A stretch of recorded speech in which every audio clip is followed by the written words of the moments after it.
What up? What up? What's going on, fam? Famlays. Hold up, let me get this out to everybody. Boom. This is going to be a good one. Dang, Cowboy Penguin is the first one in.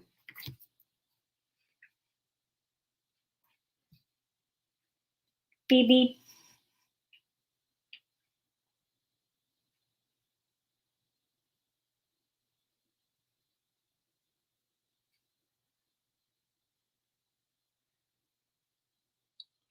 What up? What up? What up?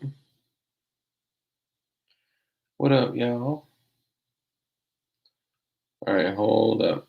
I'm getting everybody in here. Skip Green. Work ass early, so I want people to stay till the end. Well, I'm highly offended. Skip Green. Whoops. What up, N16? Okay. Scusi. All right. We got Jiminy Crickets. Why does it keep clicking on that? All right, sorry. All right, so we got the invites out to everyone. All right, we got someone backstage here. Yeah. All right, let's give it a second. Armitage, give me 1 second and I'll let you in. Actually, I'll just pull you in now. Mr. Morse. Sorry I didn't get back to you today, Senor Morse. Matthew Telhart, what's up, brother? Boom. You're streaming. How's the audio this time? Can you hear me? Oh, it's beautiful. It's beautiful. Awesome. So I figured after the last time we probably had most of the kinks worked out, but I wasn't 100%. So. Yeah, no, I'm glad we got audio. I just haven't been talking to him, Kimball. I talked to him.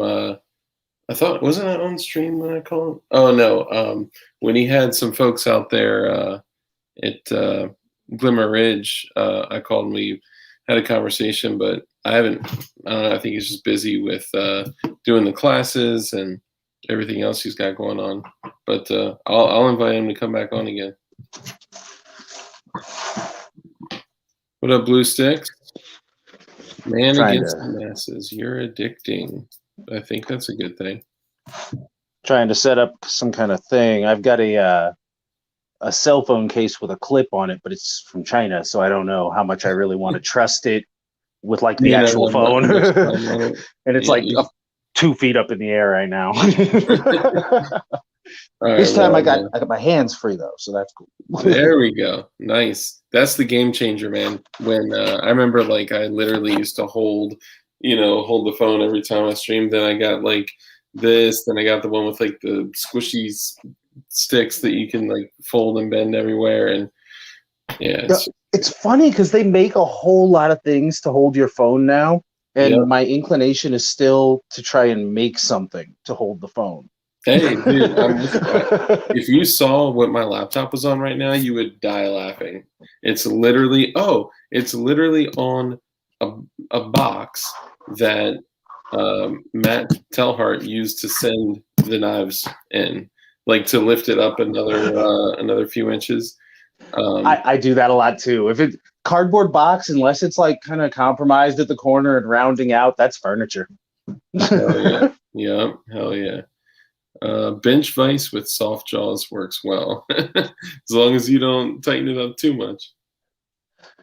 And it always, this is like the first time I've ever managed to like set it someplace where, oh, hey, now I can just film. Usually I'm trying to film something on the ground and point to it with one hand and hold the phone with the other. Yeah. A lot of those videos aren't up anymore, but some of them still are, where it's like, if you're like taking a Glock slide off, holding a phone in one hand and doing it with the other, it's not easy. Yeah, it's almost impossible, but it does help you. All right, so Light will be here in just a minute. Sweet. All right, and as soon as he joins, we'll go ahead and get rocking and rolling. I told you about the one extra thing that I think threw a few things in there. You can either choose to use it now or just hang on to it till So later. I was actually going to pop it as soon as I knew that like everyone could see me and that you could see me and whatnot. But it occurred to me I have two dogs. One of them's a half Dane, half lab mix. So he's like big, but Yeah. he's under the impression he's about this size. Oh, Um, yeah. and so he has that personality. Yeah. So I don't know how he's gonna respond. I've got him right here. Yeah, But he'll yeah, I probably don't know freak how out. he'll respond to that. Yeah. Well, remember, there's that other use that I told you about. Which I actually didn't know about. Yeah, I'll tell you all about that.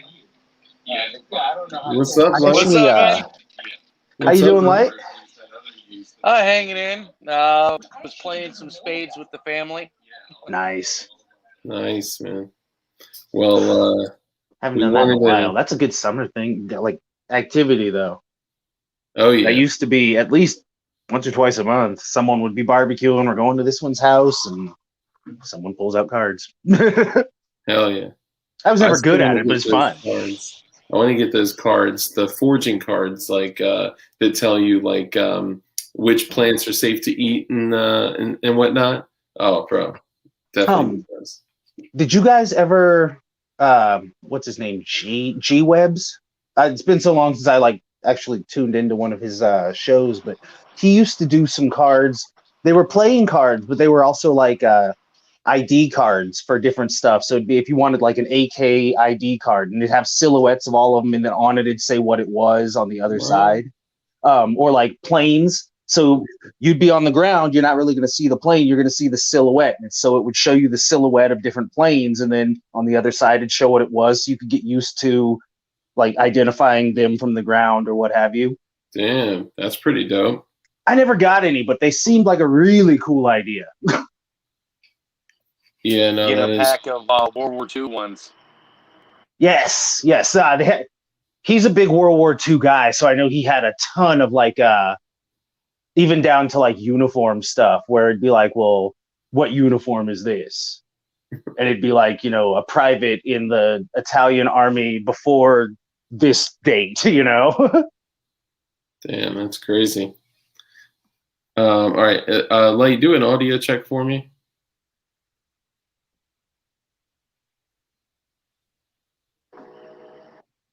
Are you being funny?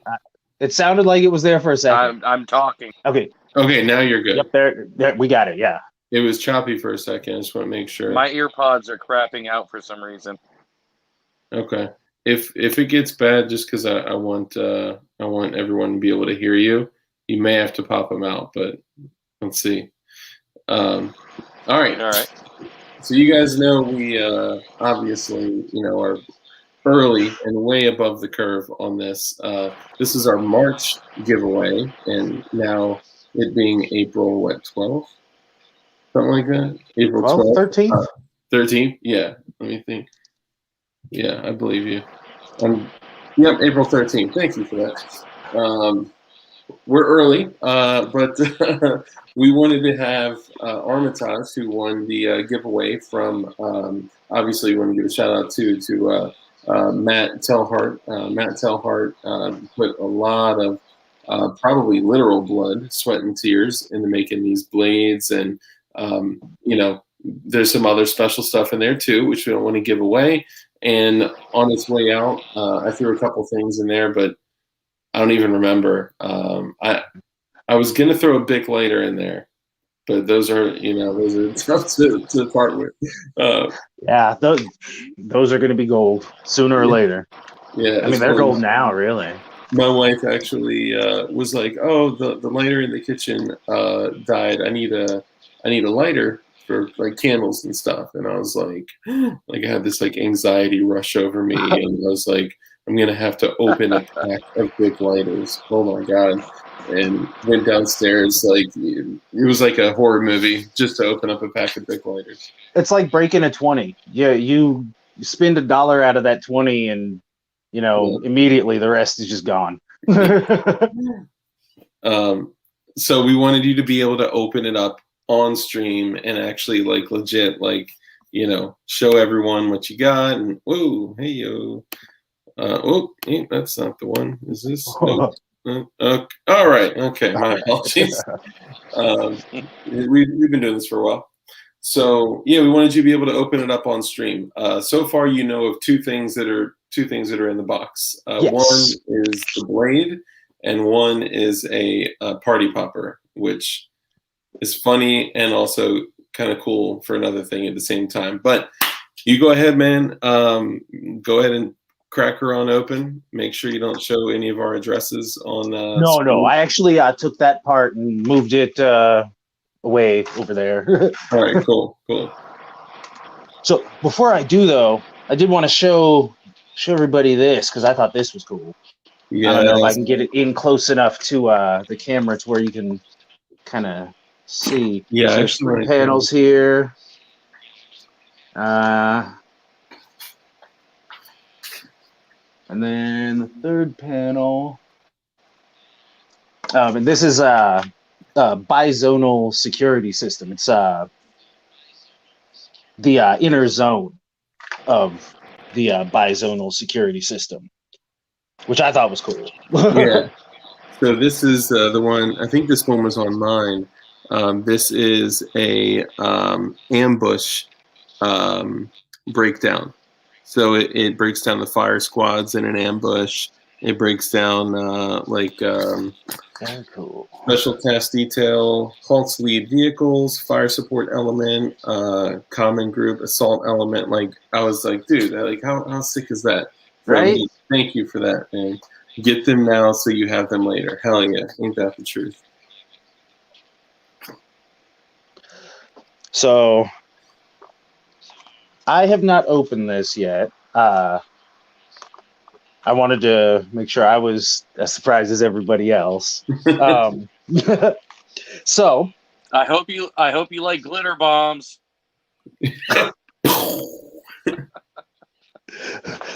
I so wanted to put something. I'm gonna remove the banner so we can get a little bit more view. Let me see if I can put you in. Hold on, I'm gonna see if I can put you in the main picture. Nope, it's all me. Okay, never mind. There you go. that's pretty good. That'd Okay. be crazy if you could rig thermite. So as soon as you open up the box, it melts. It melts. the person's desk. Oh man. Yeah, no, Minecraft. I'm not real good with any of that part of it. Big lighter. That's the detonator of choice, right? Yeah. So, let's see here. Should I start with the knife? You think, or should I save that for last? Start with the blade, man. You All earned right. So we've got. Where's my camera? This is it in the sheath.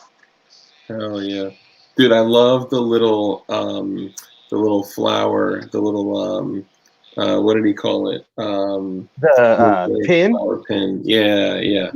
See if I can get in close enough so you can see. It is. Back it out like a half inch. There you go. Yep. There it goes. That thing is beautiful, man. And It the is. charred cherry wood on it. Oh yeah. That thing is awesome. Yeah. You could Super literally sweet. just shave paper with that thing like crazy. Mosaic pen, yeah. Yeah. Super sweet. See the camo on it. Yeah. And the heat stamping, the DLG, the Boogle. Yeah. Moving close on that. And that's oops. Trying to take that glare off it. I know, it's hard. That's what she said. What's up, John? And then heat stamping on this side. Oh, Matt says rub some Super wax cool. on the handle and it will look even better. Like candle wax, or is there a specific kind? Like Surfboard wax, skateboard wax, Car wax. wax that you. I only ask because I know there are so many different kinds, Oh yeah. and I am definitely the type who would randomly grab the wrong one. Oh, zoom in a little bit on the Kydex too. He did a good job on the Kydex rings. Oh yeah. Yeah. And the little inside the waistband. So that's a tuckable strap on there. So you could tuck it in your waistband and then tuck a shirt around it if you wanted to. Yeah. I think it's a beaut. Yeah, and that is probably my new EDC right here. Oh yeah, Hell yeah. that's awesome. Yeah, more often than not, I try to stick with like just one, and I think that's the one. You can do candle, but beeswax is the best. Yeah, there are tons of them. Oh, Carnauba, not beeswax or candle wax. So Carnauba. interesting thing about that carnauba wax. So that is one of the ones that they use on cars. That's also what they use on the outside of M&Ms. Mm. The candy coating part is carnauba. Like the candy, like nice. M&Ms. Uh-huh. Wow, that's crazy. And I had never made that connection until I heard someone else Full refer of to the M&Ms. carnauba wax. Yep. So if I get a handful of M&Ms, I can polish my car, right? Color Probably. matching the polish. Yeah, Ooh, that's nice. what I was thinking. Yeah, you can probably color match it. Yeah, blue six. I'm going to touch on that in a minute. That's yeah. Sorry. Please continue. So, and we do have a card here explaining all the details on the knife. Nice. And it is always good, especially when it's like a handmade item to have something to refer back to. So you're like, oh yeah, okay, this. Hell yeah, man. Especially like the coolest element is like it's a handmade blade and you have a freaking index card with pen on it to be like, oh, what was that again? Oh, Exactly. AC in the movie, you know. Like that's just so freaking cool. Totally. I'm used to opening up a cold steel box to be like, what was that new blade that I got? You know, like that's just way cool. Totally. And so the other thing that we knew was in there was this guy. And I was going to pop it, but I have a feeling my dog would have lost his mind and then probably tried to eat the stuff inside it. I don't want your dogs to piss everywhere. You've seen the movie. Huh? You seen the movie New Guys? Yes. Yeah. That's pop. Everybody does it. See, the laundry room popped too, so it'd be like super echoey. Mm-hmm. Yeah, definitely don't want the dog to or dogs to piss and eat confetti. But remember, you can light fuses remotely. Kimball says, "Pop it, goddammit." You can light fuses remotely with those party poppers. Take a blade, pop out the disc, and then take the confetti stuff out, pop out the secondary disc, and then you'll just be left with the empty, bottle, like the pretend like plastic bottle, and then the pink thing that is pulled through, right? So if you fashion a fuse and butt it up right next to it, and then let's say you tied fishing wire around the string, and then maybe that fishing wire was around like the threshold of a door, and someone walked through and it popped it, Mm-hmm. it would light the fuse. And just a fun fact. I actually had one of those as well. When you said that you could use this for that, significantly lower yield, but those birthday candles that shoot sparks? Did you Yep. get it like the grocery store? Hmm. I looked at the ingredients on those the other day, and that's kind of something I've been doing lately. Is looking at the ingredients on stuff and thinking, what else could I use this for? But it's almost 100% nitrocellulose. Yep. So yeah, use your imagination, or don't. Actually, maybe. Yeah, we're done. If you can do it legally, then use your imagination. Otherwise, I didn't say anything. A watch list. You're gonna go on a watch list for buying all those sparkly birthday candles. Yeah, don't get them on Because Amazon. That's probably they probably have the huge watch list for that. you can literally prime. Well, you guys. That's all. Now, can't you use the ring caps from those for reloading primers? Yep. And a drop of acid. 38s. So I haven't done it, but I heard someone say you could do it when the primer started drying up a few months ago, and it was like, huh. You said 38's too light? 38's as well? Nice. Yeah, I'd seen videos A on lot of different things. You'll be surprised. But if you want to get into repriming like pistol primers, rifle, shotgun, stuff like that, it becomes a little bit more difficult, but can still be done. Shotgun 209 primers are probably the hardest ones to reprime for the simple fact that they have a small little opening on one side. I got some over here. Nice. Yeah, that's awesome. Yeah. I know anything that's what do you call it? Rimfire. If you put in, I don't have the amount Sandy or anything like that. Model rocket igniters are pro for silent low 9-volt DC remote ignition. Hell yeah. Yeah, it's an excellent tip. So anything rimfire, you can put in the pink powder, drop in literally one drop of acetone, and it dries up, and then literally load it up and reseat the bullet, and it's good to go after it's dried. Oh, that's the. Yep, there you go. Oh yeah. Do a backyard pop. 209 shotgun primer. Oh, yeah. Oh. Okay. Oh, you did it.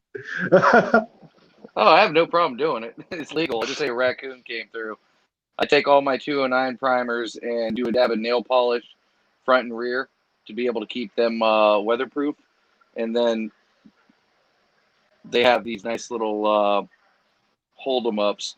But I also redo the 12 gauge primers also. Nice. Just dropped it. So you can just do blanks. That's awesome. Just don't That's want the that great to thing go about off not in my having hand. neighbors. Then you can just go test them right there too. Oh, yeah. No, I have neighbors. Carol Baskins moved out.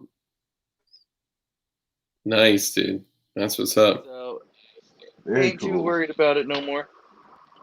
Yeah. All right, cool. So, but that's the reason why it's hard to reload these, because the crimp on the end, Yeah. you just Oh, really yeah. can't do anything with them. Factory crimps on anything when you don't have the factory machines is always hard. Yeah. I know that from experience with the 357 SIG. That's why that's the only round I reload. Yeah. True that. All right, So- what else we got? We have got seeds, which Yes. I mean you can't go wrong. We've Hell got green beans. Oop. And we've got hot peppers. Woo! Oh yeah. Your own. If I could pepper find the spray. camera. Sorry, See? the audio cut out. What was that like? It cut again. To make your own pepper spray. I actually did hear it that time. Oh, okay. I'm sorry. Yeah, that's actually, we should do an episode on that too. That's a really good idea. I don't know what kind of proportions or whatnot, so that would be a whole project. So even better. Yeah, We have got squash nice. and sunflowers. Hell yeah. Those are And excellent. yeah, sunflower seeds, sunflower oil. I mean, that's Yeah. that is super useful for a lot of things. Interesting note with the squashes too. If you let them dry on the vine, they're good for like 6 months as long as you let the Stem. like the part. Yes, thank you. The stem. If you let it turn brown, then cut it, then they're good for like 5 or 6 months on the shelf before you have to like can them or do something with them. Wow. Oh crap! That's crazy. I had no idea. I because I'm at that point where I'm just kind of grabbing every piece of information from everyone else that I can. Hell yeah. That's another one that just kind of happened to land in my lap. Yeah, okay, good to know. Dude, that's honestly, I gotta say, that's like one of the biggest benefits of this community. Like, even sitting here just reading chat talking, I learn something every single time we stream. Totally. Yeah, and that's in general, I'm like not a fan of the internet because of what it's done to people. But I Yeah. realize it's not the internet. It's kind of like TV. TV could have been incredible if we didn't make it an entertainment thing. If you turned it on and every channel was, I almost said the Discovery Channel, but if it was the Discovery Channel when they first started, when it was like stuff that you might actually learn something from, you know? Yeah. Something you Imagine can where actually we'd be. Oh yeah. And so yeah, I feel like the internet is still awesome for what it is, and you know, a lot of us are using it for probably the last thing in the world they'd want us to, learning something. Yeah. Right. So yeah, I try to drop those little things whenever they come up. Oh, it's awesome, man. Thank you. So next, I'm not real sure.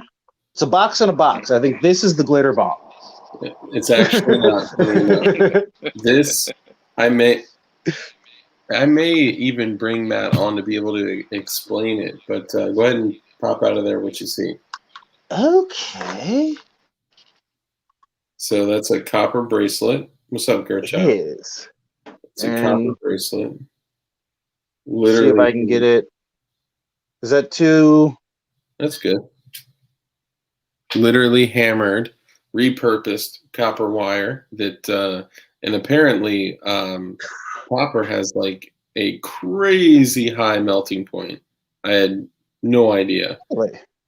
But there's some things you can do to decrease its the temperature that it melts at, or it's at least malleable. Oh, he said that one is brass, or maybe. I know I don't have the Vanna White hands. I do too much machining.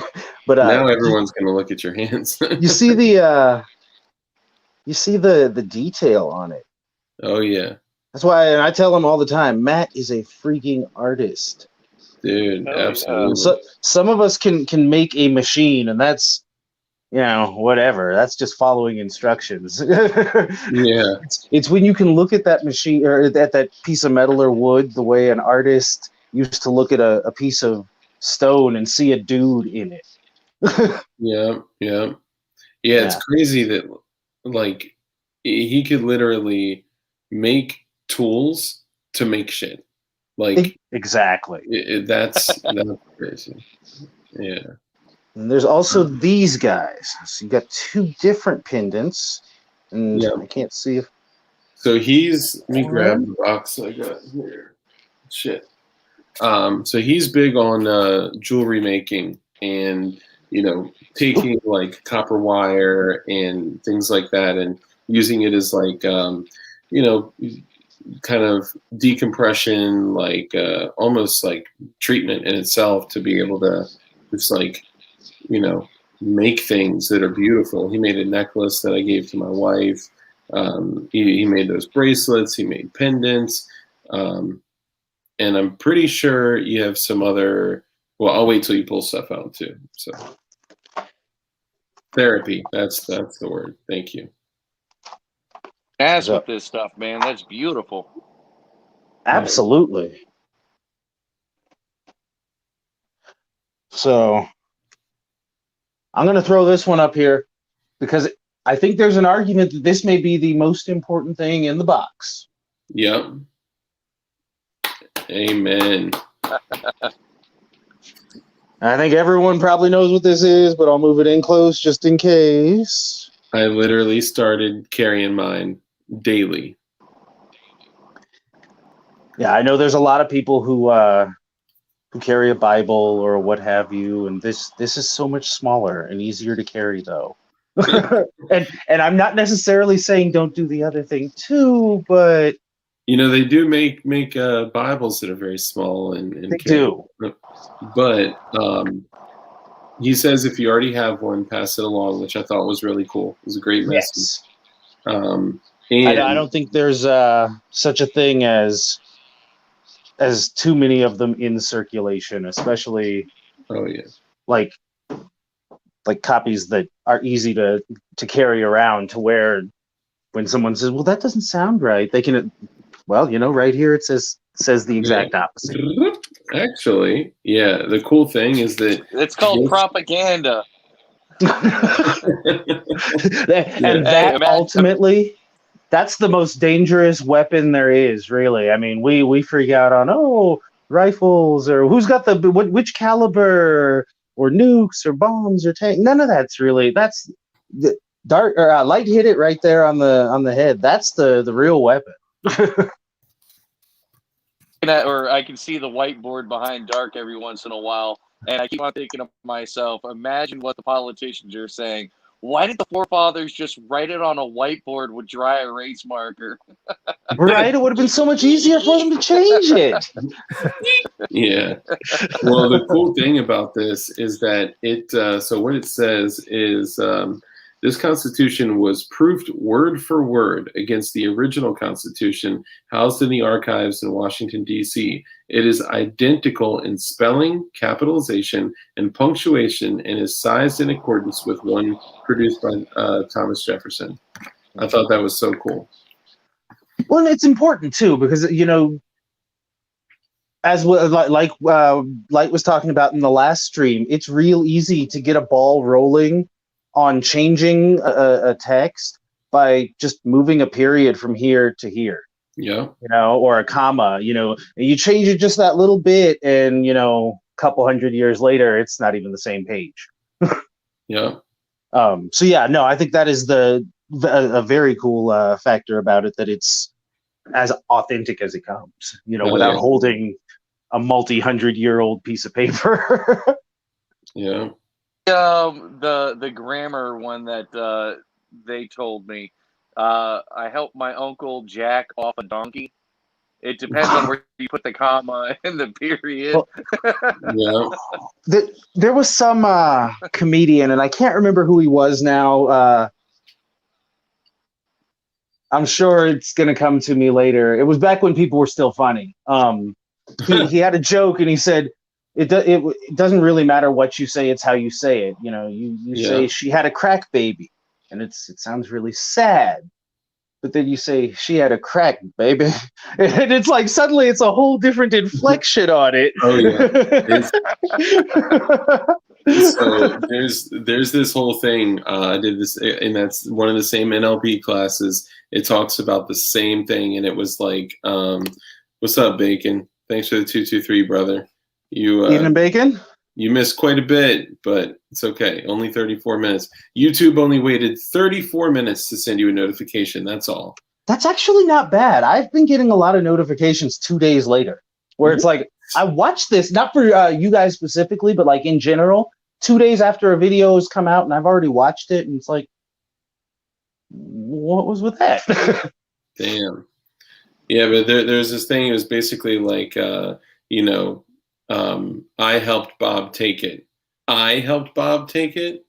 I helped Bob take it. Like, it all depends if you put the emphasis on the wrong syllable, Mm-hmm.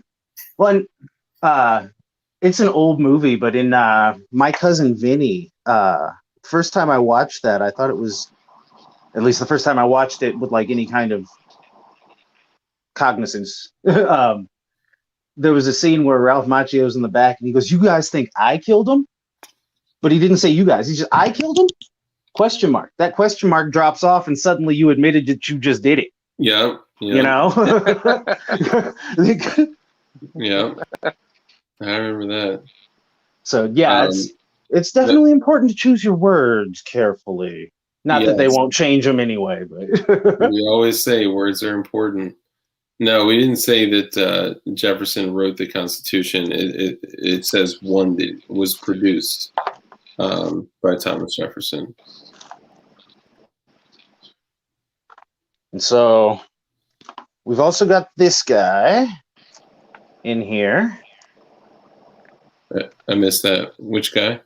Oh, this guy. I hadn't brought him up. Oh, yeah. I literally was like, I'm throwing a slave coin in here. There you go. See, the thing that's funny is I'm going to frame it. Oh, hell yeah. See, down the road when there's, 100,000, a million, whatever followers on the channel, everyone will be clamoring for a t-shirt, and I'll just be doing one of these.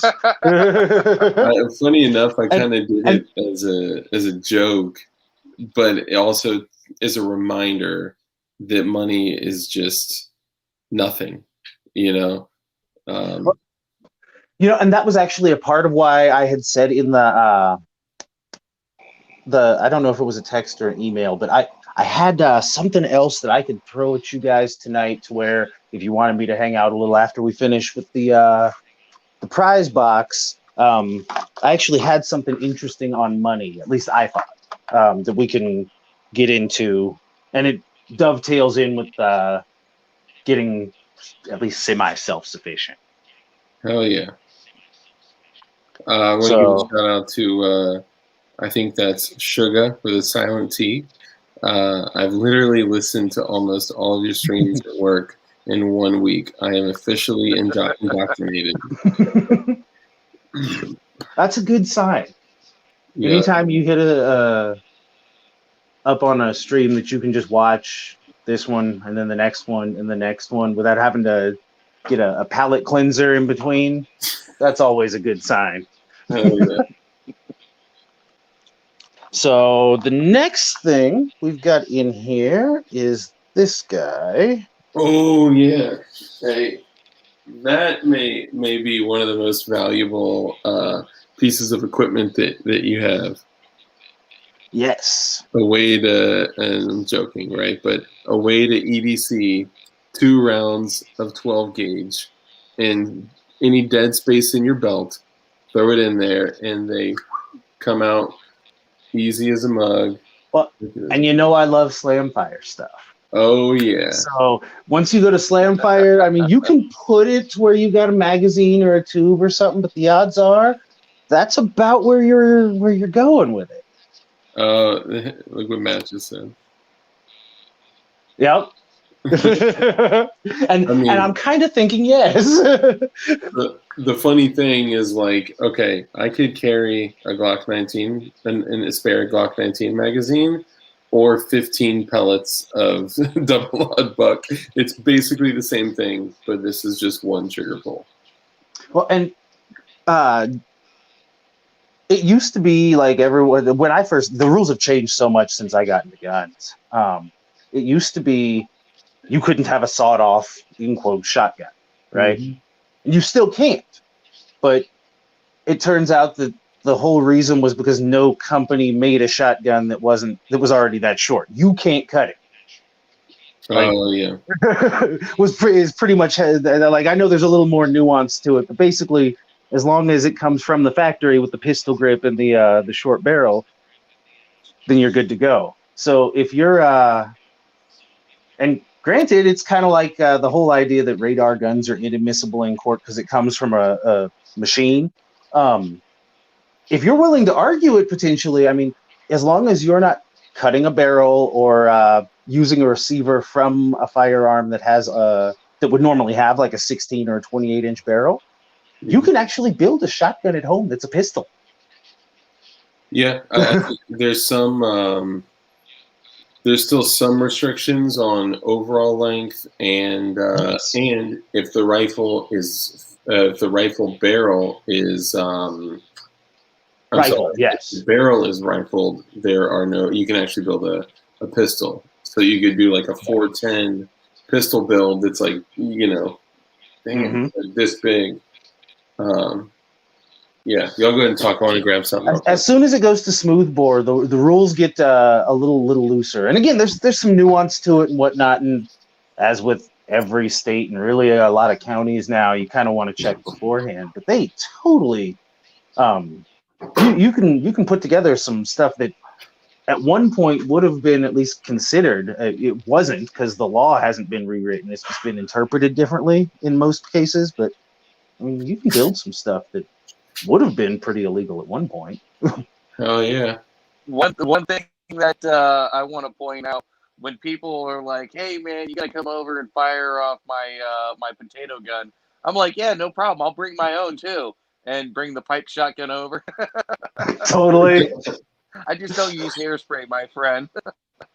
Yeah. Right. This is my favorite shotgun barrel. Ooh, Let me super move short. This yeah. Like the fact that I can cover most of it with one hand is ridiculous. Like What a good inch and a third is probably in the receiver. yeah, 6.5 inches of just pure joy. Sorry, I just love like this little guy. This could actually be a great bludgeoning tool, but I've been such a small dude for so long that I'm just now coming around to like really appreciate shotguns for much beyond beyond the tube shotgun builds. yeah. So we do have a couple more things in here. Keep it going. We've got a whole bag of goodies here. Yep. So that is, and we also have some paracord. Yep. I feel like they're connected. So you've got some wire, which you can take the covering or the wire covering off. Splice. It's not splice, but remove the copper, which is funny because James Reeves said that we likely steal copper from people's homes. Well, we tend to steal that. Other people tend to steal bikes. Everyone steals something. Right. This is actually not stolen, believe it or not. It was gifted. The government steals your money. Exactly. It's like a circle.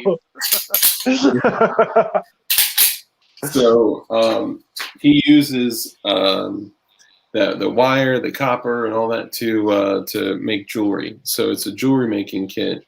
Oh yeah, and here you go. So it's a jewelry making kit. The paracord is very handy to have in your pocket for rando stuff. It's also great if if you just ever wanted to make a garrote. Tool. Probably you could probably make that out of it. I know there's type stuff you could do with it. And I've seen people make fires with it. I've never actually tried it. Make fire with paracord? No, not like a friction fire. They used it as like a fire starter. Oh, gotcha. It's very flammable. I don't know why I said that like a caveman. Fire with paracord? Did you guys ever watch that Dual Survivor show? No. It was a guy who made a fire with piss. Basically like a bow drill, stuff like that. He made a fire with piss? They said you could use anything you find on the ground around you, and they were walking around and he found a sandwich bag and he peed in it and then held it up to the light until it passed through like a magnifying glass and lit a fire. Wow. I guess because You got to Oh, have had a lot of fluids before that, though. I'm thinking to have it that clear. By day 3, I don't think that would have worked. yeah. By day 3, he was drinking the bag. Right? So, show you guys this. In the jewelry kit, there is some like clasps for earrings going on in Yeah. here. Yeah. Where the hell's my camera? Couple different you go. kinds in there. And then those are also actually 14 karat gold covered copper. Oh, cool. So because a lot of people have sensitivity to, we should probably bring Matt in. Matt, I hit up actually in have the, sensitivity in to the non. comments if you're available. Sorry. Yeah, Oh, Matt, no, if you're you're good. available, we'd love to have you come in, brother. I should have thought of that earlier. Sorry, dude. Yeah, so it's because a lot of people have sensitivity to certain metals. It's from a hobby shop, and it's coated in 14 karat gold. I actually have that issue myself. When I got these done, it didn't just turn green, but it wouldn't heal. And then Oh, yeah. eventually I grew up, so you can't actually tell unless I show you. But right here, my nose was pierced at 1.2. Really? Same thing. If you don't have the jewelry in, it's invisible. But that one swole up, it wouldn't heal, turned red, and it was blistering until I took the stuff out, and then I realized, oh, it's because it's nickel. Dang.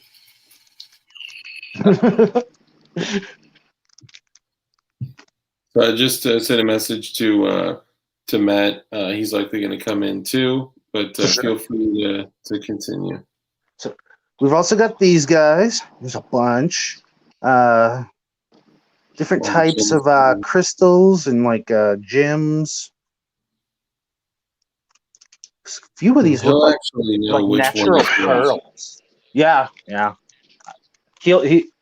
He would probably know, like, to identify which item is what. These guys are cool. Nice. Like yeah. I don't know if it's you can really see the pattern through the bag. It's like almost like an oil slick. Oh, that's cool. That's dope. Or like you know those pearls are formed. What's that? I said it's crazy how pearls are formed. It's a little piece of sand that gets inside of the oyster's mouth, and it just keeps on coating it until it gets smoother and smoother. Wow. Yeah, I had heard that. I didn't know if that was like legit. Oh, Sport Brand says opal. That's what I was thinking for this one at least. There's a whole bunch. Like different kinds. Some of these look like maybe lava rather. Yeah, it could be. I'm not sure. Some of them have that, the rainbow slick effect that they put on like some of the barrels and slides and whatnot. Some of them have that effect going on. That's super cool. I just did a whole build. What's up, Stephen Crumley? I just did a whole build with the chameleon oil slick on it. We dubbed it the unicorn build. So with the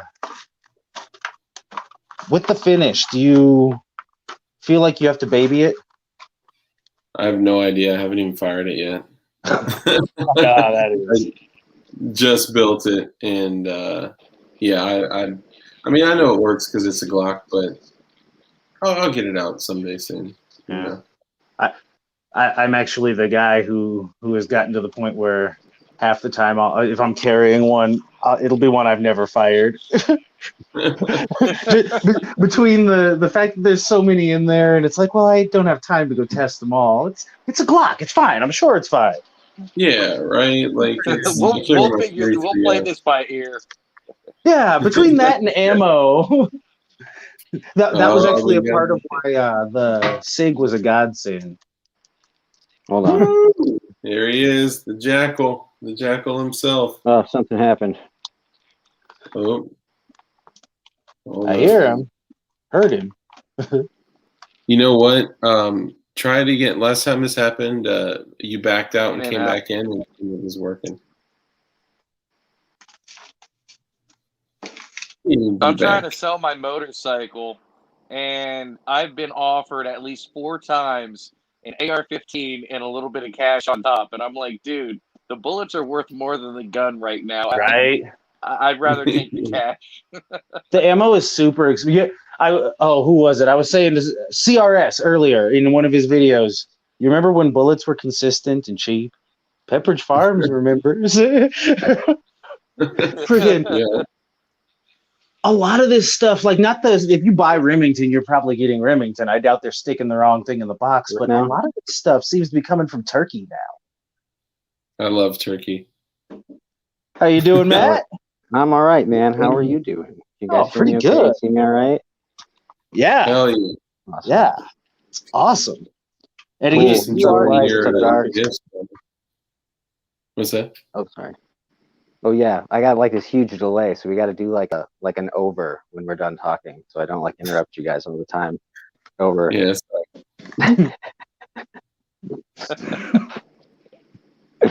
What were you saying though? Oh, I was just saying hello and what's up. How are you guys? Good. We'll go around the clock. Armitage, how are you? Oh, pretty good. Pretty good. Like overall, I mean, I think that's the thing. I make it a point not to have bad days, even if they're just awful. I still won't acknowledge it as a bad day. That's good. It's perspective. Exactly. Oh yeah. Hanging out watching my my chickens turn into little velociraptors. They're actually attacking the squirrels now, which is freaking hilarious. Wow. That's a sight, that's pretty man. Cool. That's crazy. Yeah, that's nuts. By the way, I forgot to say this because like we want to brighten your day too. You guys know I'm a couple weeks behind on sending the packages out. I got Armitage's package out, but like I still owe you yours, and we still got we have some unfinished business. So know that obviously I got you. It's still sitting. I put one together for you too, Light. It's still sitting here, sealed, untouched. I'm excited. Much like a lot of other things in my life, just sitting there doing nothing. Harsh. All right, so Matt may be able to explain it at a much higher level. What some of those stones and stuff are. If you want to show those off, or if we misrepresented anything earlier in the box too. Yeah, I was just kind of guesswork, so I'm sure I had something wrong there. One last note, sorry. What we'll do is we'll just toggle the mute. If we're not talking, we'll mute, and then if we are, just since we got 4 in here now, it'll kind of help us with the flow. Okay.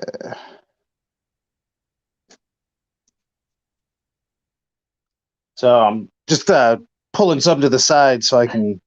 Oh, for sure. Yeah. So most of it was just like extra stuff that I had lying around. There's definitely some lava rock in there.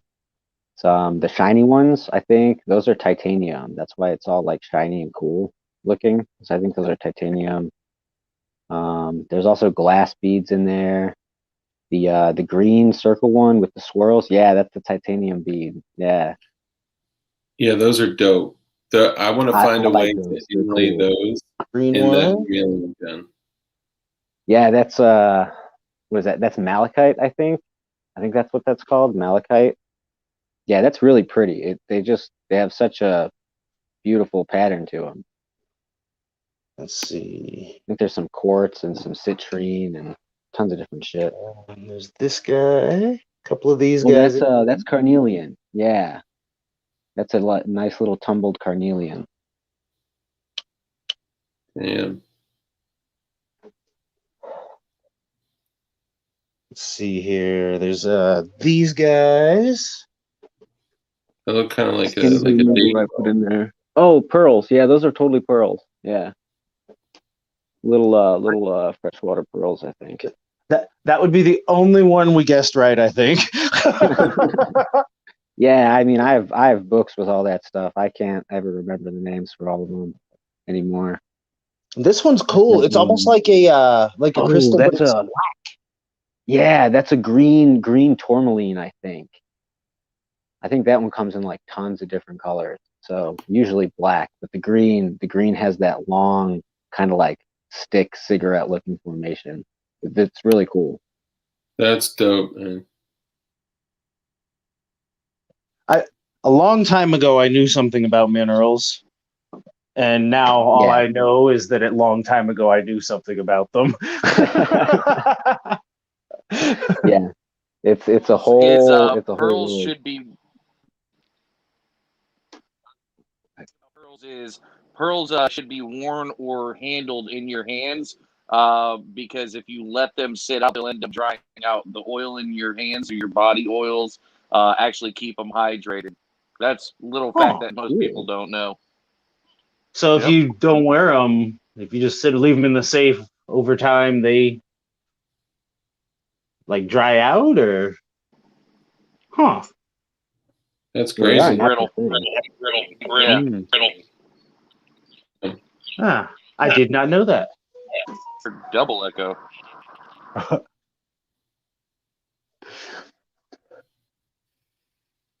Nice. All right, cool. Let's keep going through it. So wanted to while we got him here, got the knife. If you feel like you could probably explain a little better than I can. Oh yeah. What do you want to know? Yeah, so it's just it's a piece of 80 CRV2. So it's a high carbon chromium vanadium blend. It's I don't know, it's a good steel. I like working with it. It's good. It's good to work with under the hammer, I've found. But those were made all the giveaway ones were made through stock removal because there was like 3 feet of snow outside and I was like super bored.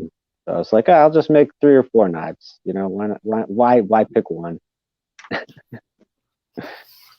Hell yeah. Yeah, and it's got that World War One battleship dazzle camo on it. I really wanted to make it like poppy, you know, really, really flashy. I definitely I think don't know you why. accomplished. Say again, Mike. That style of camo. I don't know why, but whenever you look at old World War II photos, you really, I guess from a German U-boat, you really can't tell how many ships there are, which way they're going, this or that. I mean, it works very freaking well. Damn. Yeah, it was all about deception, not so much like hiding the object itself, but you know, deceiving how many were there, where it was going. It's such an outrageous thing, and it worked. Well, you know, there's definitely something to be said about camo being effective. Like, definitely, that's obviously the biggest thing. But I mean, ultimately, you know, I'm me, you. We're probably not hiding much. So the biggest thing, at least in our current situation, is does it look cool? And it definitely looks cool. Hell yeah.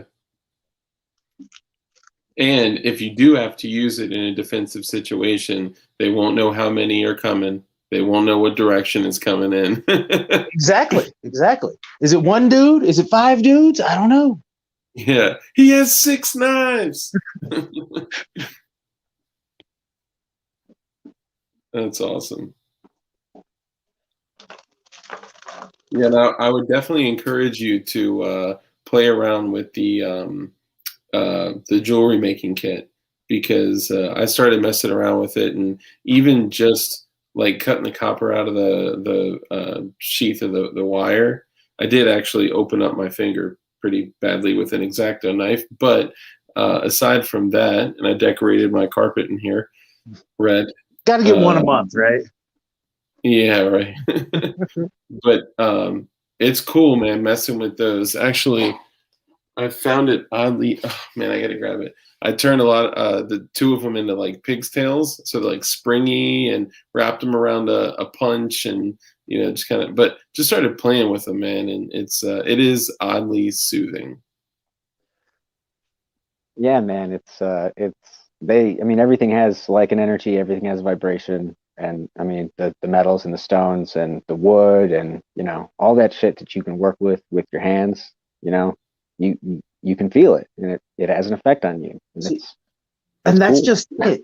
I couldn't feel it until recently, if that makes any sense.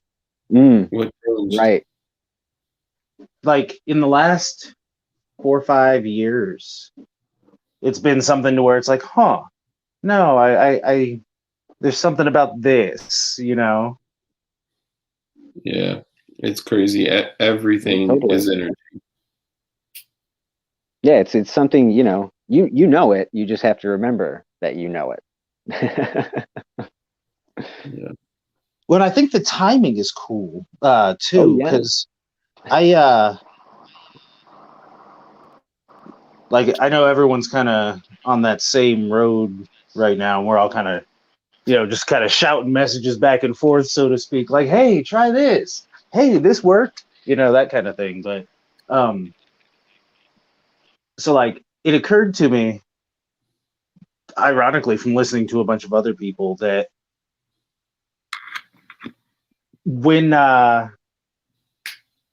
everyone leaves, like the cities, once they decide to go either make a camp or join a camp, and that's the thing, we're not hearing anything about it in the media. There are people right now who are homesteading on like a large scale, I guess, if you want to call it that, like kind of like the Branch Davidians were, where there's like 70, 80, 90 of them, and they got walls and all of this stuff.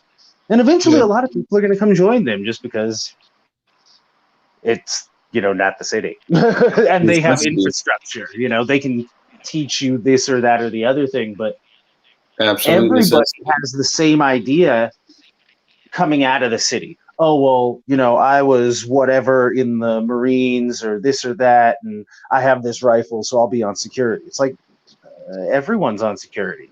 Can you grow something? Can you grow something? Friggin', can you make something? Do you know medicine? Can you pick locks? Exactly. And that kind of thing, I think, is going to be infinitely more valuable than even just another body on the line, regardless of what kind of skills they may happen to have. Because in all reality, I say all the time, your total round count for a lifelong shit hits the fan situation is probably 0. Unless you're counting like hunting, like food procurement, sure. But the odds that you're in like a full-on fight, I personally doubt it, based off of the history of the species. Unless you pick it, unless you say, oh, there's a war and I'm going to join it. Sure.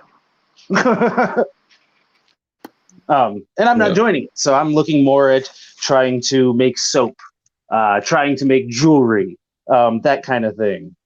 So that is absolutely awesome timing, because supplemental skills, I think, are actually the first skills we should be looking at, as opposed to the stuff that like all the YouTubers go, oh yeah, you got to get yourself a shotgun and an AR and an AK and 3 Glocks and then some body armor and you're good for the apocalypse. Yeah, and that ammo that we can't buy, but they get. What are we gonna eat? And who do you think is pulling the strings? In the first 3 weeks, you're gonna be like, I'll trade you an AR for a sandwich. Dude, right now there are people doing that. Like already. Like it was the last one I actually built cheap was in 2020, but I finished it in January. So like right before the COVID thing started. All total, it was a complete AR, $200. Wow. That's I don't think we're ever going to see them in the $300 or $400 again. But No. friggin', we're definitely not going to see that situation that a lot of people think is coming, where you'll be trading, one of your extra ARs for a Winnebago or some kind of ATV or something down the road, because they're entirely too plentiful and entirely too easy to make. I actually have a thing here I can send you guys in an interesting direction, so you can make your own jig. That was actually something cool. I thought would be kind of cool to share with you guys. I like that. A jig for ARs. Yeah, well, so it's actually it's at Scribed, but if you just Google it, it'll come up. Sorry, I'm fidgeting with the string now. Coffee. It's better than smoking, like being light. Oh God, I wish I'm indoors. Otherwise, I'd have one. Coping mechanisms, man. That's another thing the jewelry's good for. Instilling like an actual coping mechanism for like when shit gets like really bad. Like you don't have to drink a fifth of fucking scotch. Maybe you just bang out a fucking couple bracelets and actually, right. And you can take that something negative rather than thing and destroy make shit. something out of it. That's awesome. That's the man. thing. Every time I work with my hands, I end up realizing, I could be working for 3, 4, 5, 6 hours and end up realizing I didn't have a cigarette this whole time. And I'm like, well, let me finish what I'm doing. Right. I'm like, it's not even bothering me. Great distractor. Yeah, it's perfect. Totally. Anytime I feel like I'm smoking too much, I will pick a project that I know will be like something I can really dive in on, and I'm the same thing. Time will just blow past. And I'm like, oh wow, I haven't had a cigarette in hours. Other times I'm just sitting there and it's like, oh, it's been 15 minutes. I can get away with going. Yeah, I mean, the only thing that got me out of everything was just introducing a different substance, which is possibly the worst thing that you could do. But, there were better substances, so can't complain. You loose snakes to get rid of the rats, and then you loose mongoose to get rid of the snakes. Yeah. Then I'm just left with a bunch of worms. It's yucky, but I can live with it. You start going from one harder thing to another harder thing to quit the other thing. I tried quitting smoking cigarettes. Now I'm smoking meth. I think this has worked out pretty well. Yeah. It's like, well, I mean, how did it work for quitting the cigarettes? Yeah, that's not bad then for cigarettes. Yeah.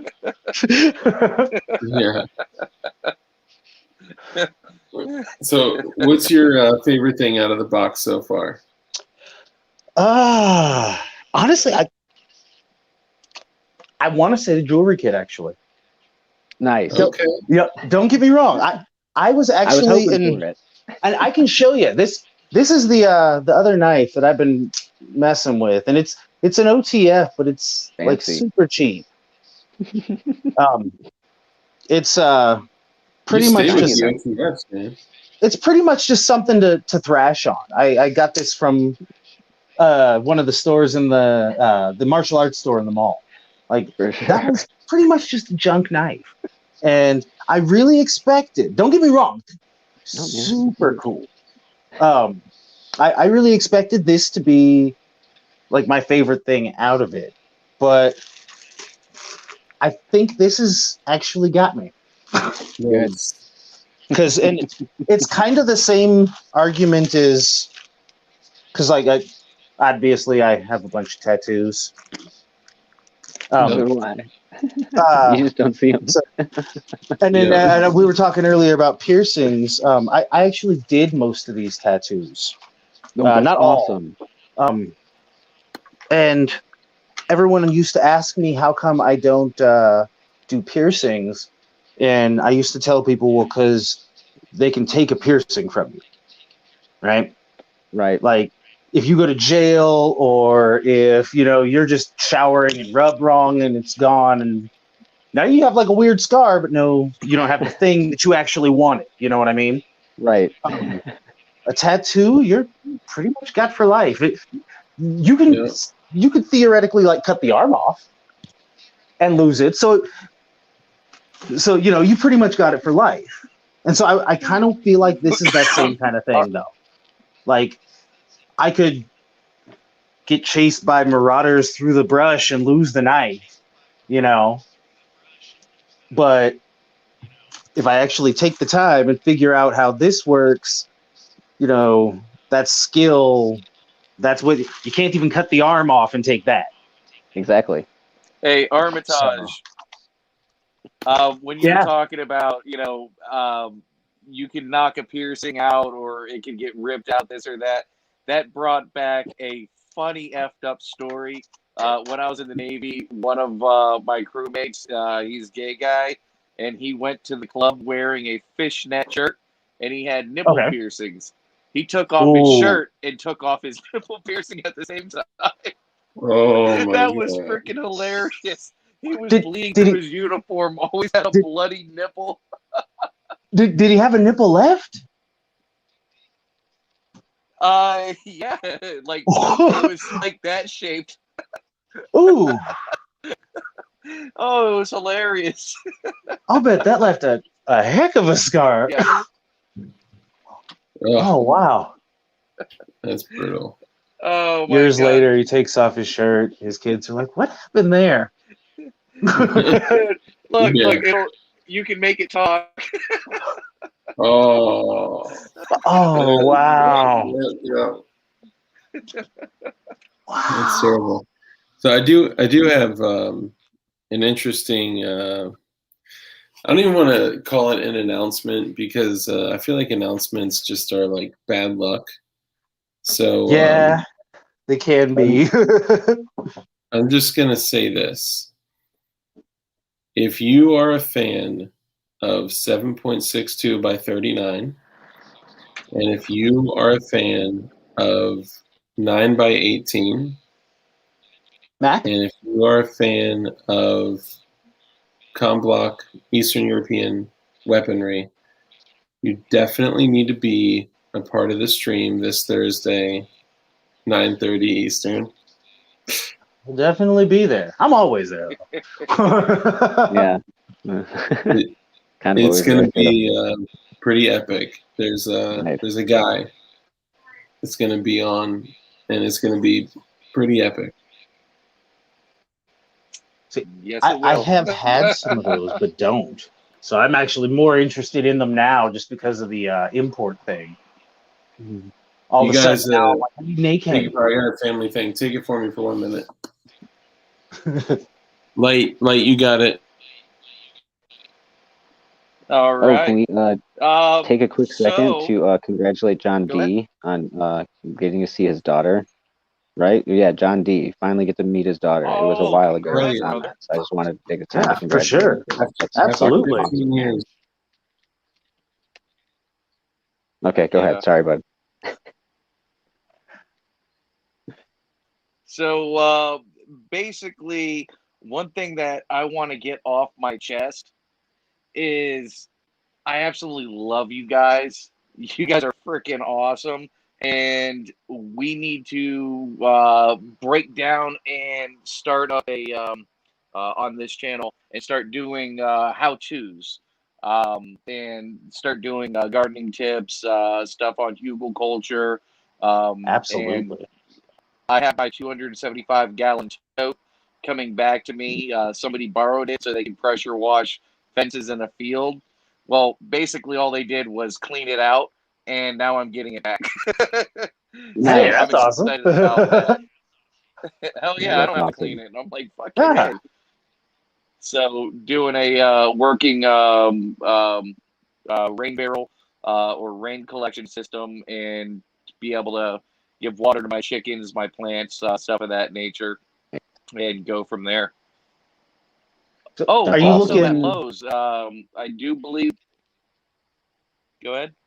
Oh, were you looking at above ground or below ground? Because I've seen some people who are digging above ground. Okay. Yeah, if you do below ground, you have to have a pumping system, which you can do. That was what I was thinking. Was you had to have something to fight the gravity. Yeah, you can do that with a manual hand pump, that won't be much of an issue. But if it's above ground, it just makes it a lot easier because then if you have a hole, whatever it may be, it's easier to diagnose. Below ground would be more or less if you're trying to hide your water source. And that's not a bad way to do it either. But at Lowe's, I don't know if they're still doing it. They have like a Earth Day thing going on, or Earth Month, whatever. And you end up getting a 5-gallon bucket, a pepper plant or a tomato plant, some gloves, potting soil or garden soil, stuff like that. And they just literally are giving it to you. That's awesome. So you might have to sign up for it or call up, but I got 2 of them. Yeah. You said Lowe's? Could use some pots. Yeah. Yeah, Lowe's is the blue one. Okay. Yeah. Yep. Nice. Oh, come on. They actually give you the damn lid too. So, Miracle Grow, food, some gloves, garden to go. Yeah, kits. like a total kit. Huh. Yep. So it's pretty damn badass. Like I said, I got 2 of them, and then I got some Snackle Bell Reds and Blonde Bells.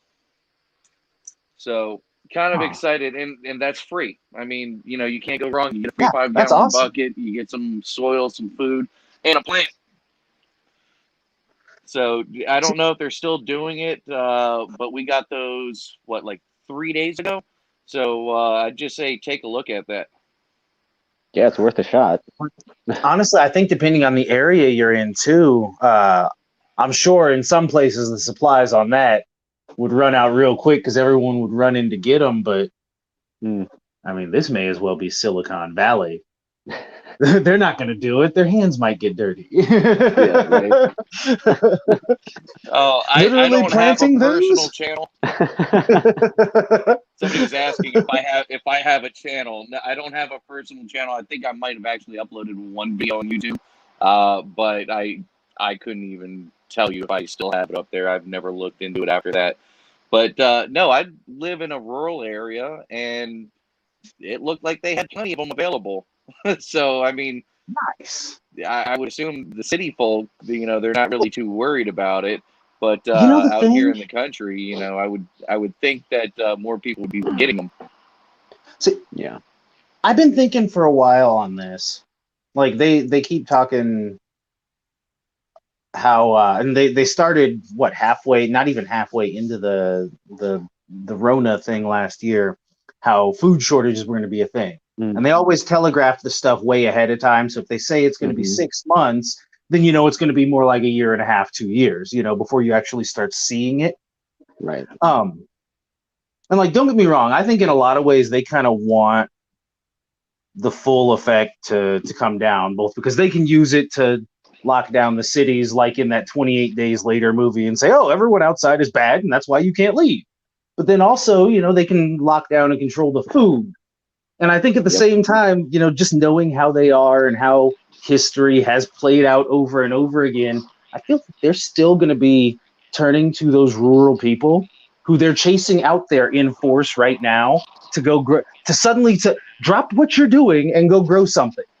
And there's like a lot of that mentality going on, and people are getting out of the cities. I think it is kind of playing into what they're wanting, and I think long term they're still going to have us growing shit for them. just my thought on it. Peasant classes for.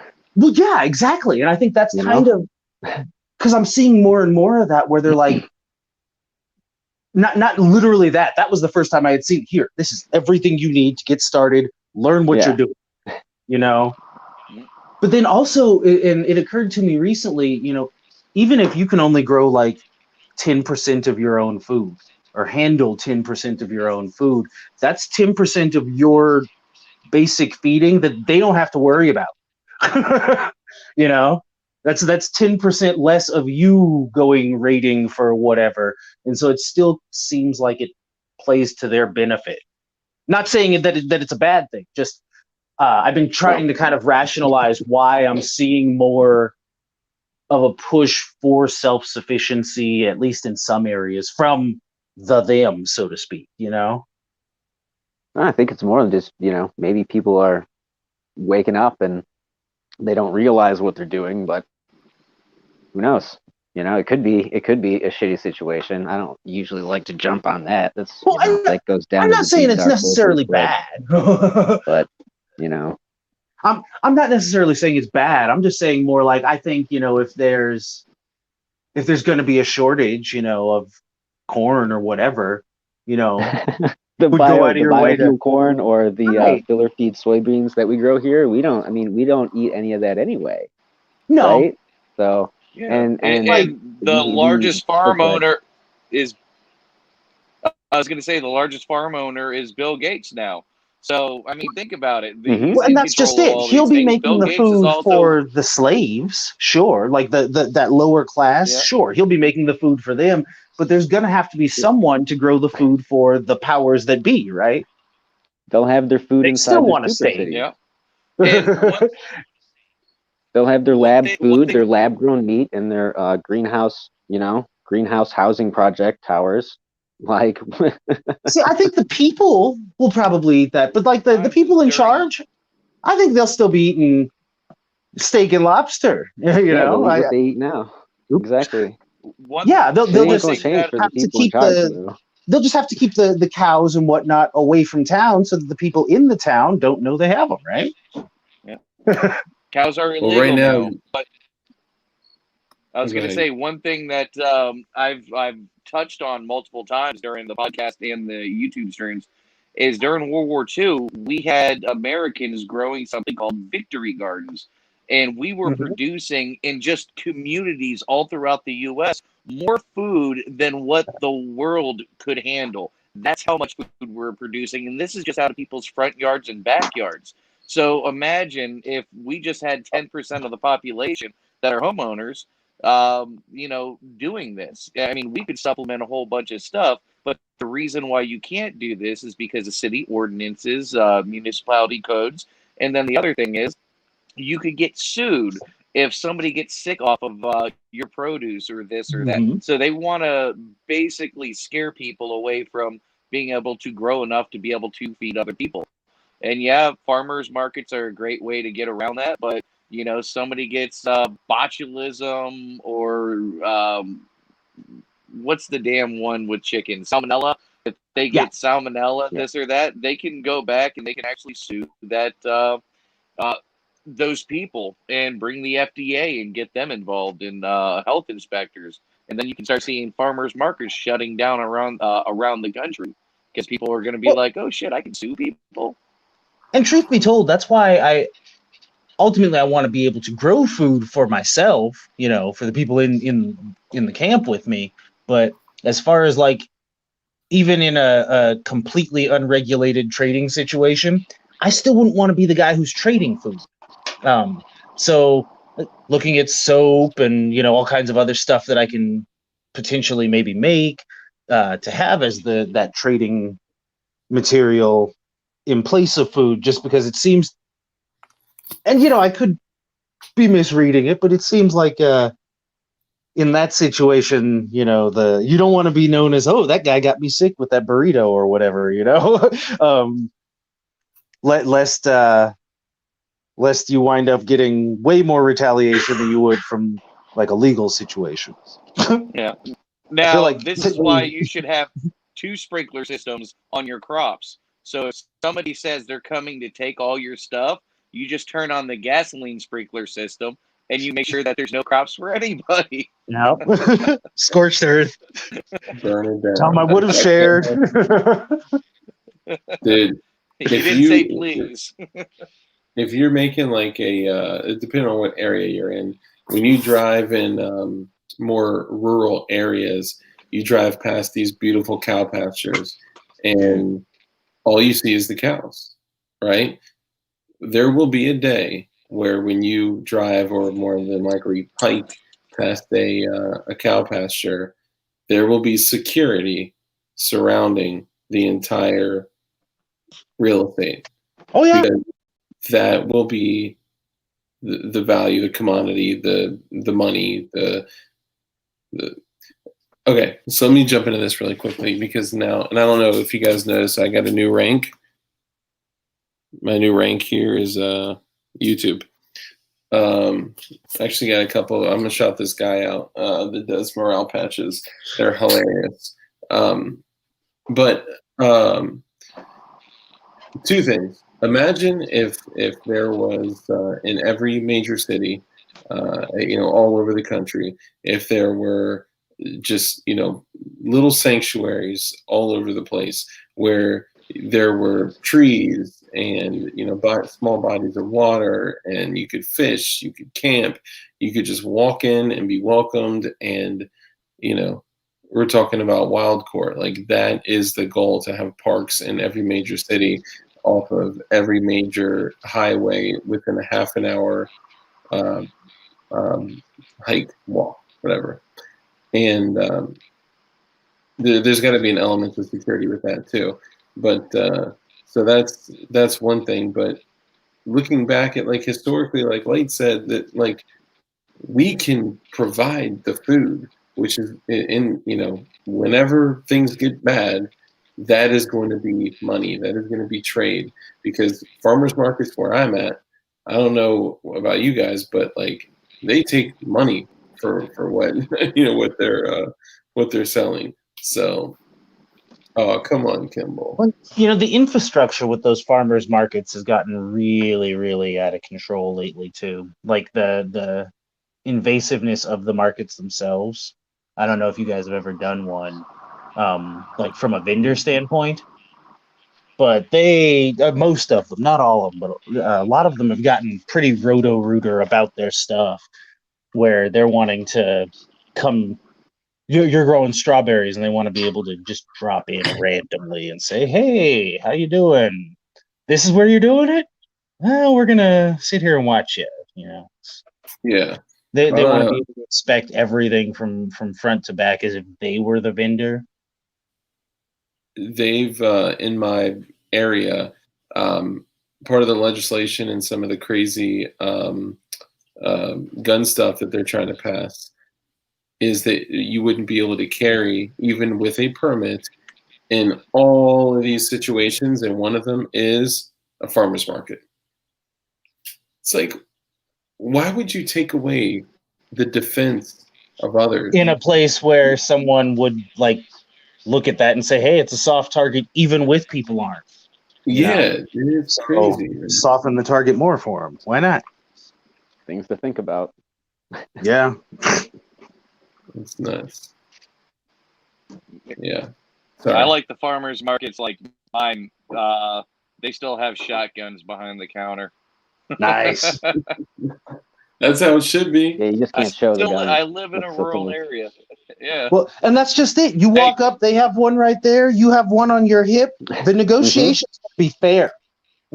Hey, it's a concealed 357 inside of that cabbage right there. You can't buy that one, son. Right? People like, it's weird. He always carries the cabbage. That's a CCW cabbage. Cabbage concealed weapon. Yep. Yep. Was John Kimball talking about long pork? No, he said if we run out of food, eat long pork. Did you say wild pork or long pork? Long pork. Long pork. Yeah. Yes. Yeah. See, that's particularly wily prey. Exactly what a human needs. Yeah. You got to find those video gamers, the ones that are nice and tender. Oh. You got that. That's where all of a sudden the whole no GMO, free range, vegan. All of a sudden, it's like, oh, Whole Foods. That's the You got Dr. Party really quick. Dude. Hey, they call it. You don't party for a even have reason, food right? shortages. Any reason, exactly why. You guys remember the Book of Eli? They would say, like, let me see your hands. And if they had the shakes, they knew that they were eating people, right? Like, Yeah. you know, Well, and for a lot of people who, at least in theory, I know we all want to believe we're marksmen. Hell, I'm not that great, I don't think. But you want steady hands. I've broken this one, so I can't afford to eat any people. I'm already shaky. Hitting the The shakes. book I of need some more Eli, that would longboard. really screw you up, man. Because have you ever seen somebody who's like alcohol dependent? If they're not drinking, their hands are shaking. You're like, you've been eating Totally. people. No, man, I just haven't had a drink in a while. I haven't seen anyone at that point, thankfully. Michael I J. know Fox it being happens. ostracized.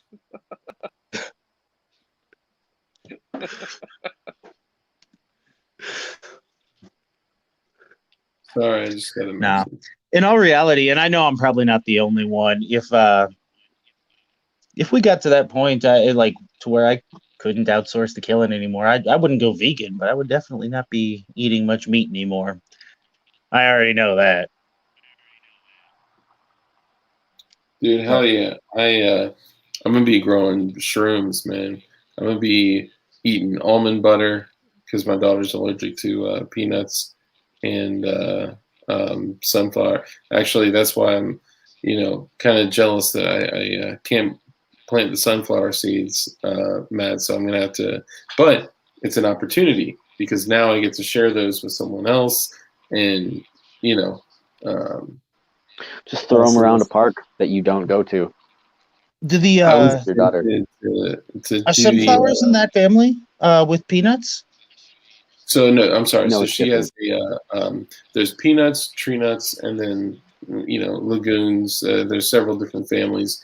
They're not in the same family. She just happens to have a peanut allergy with pretty high levels. So even touching the oils, she has. Oh, okay.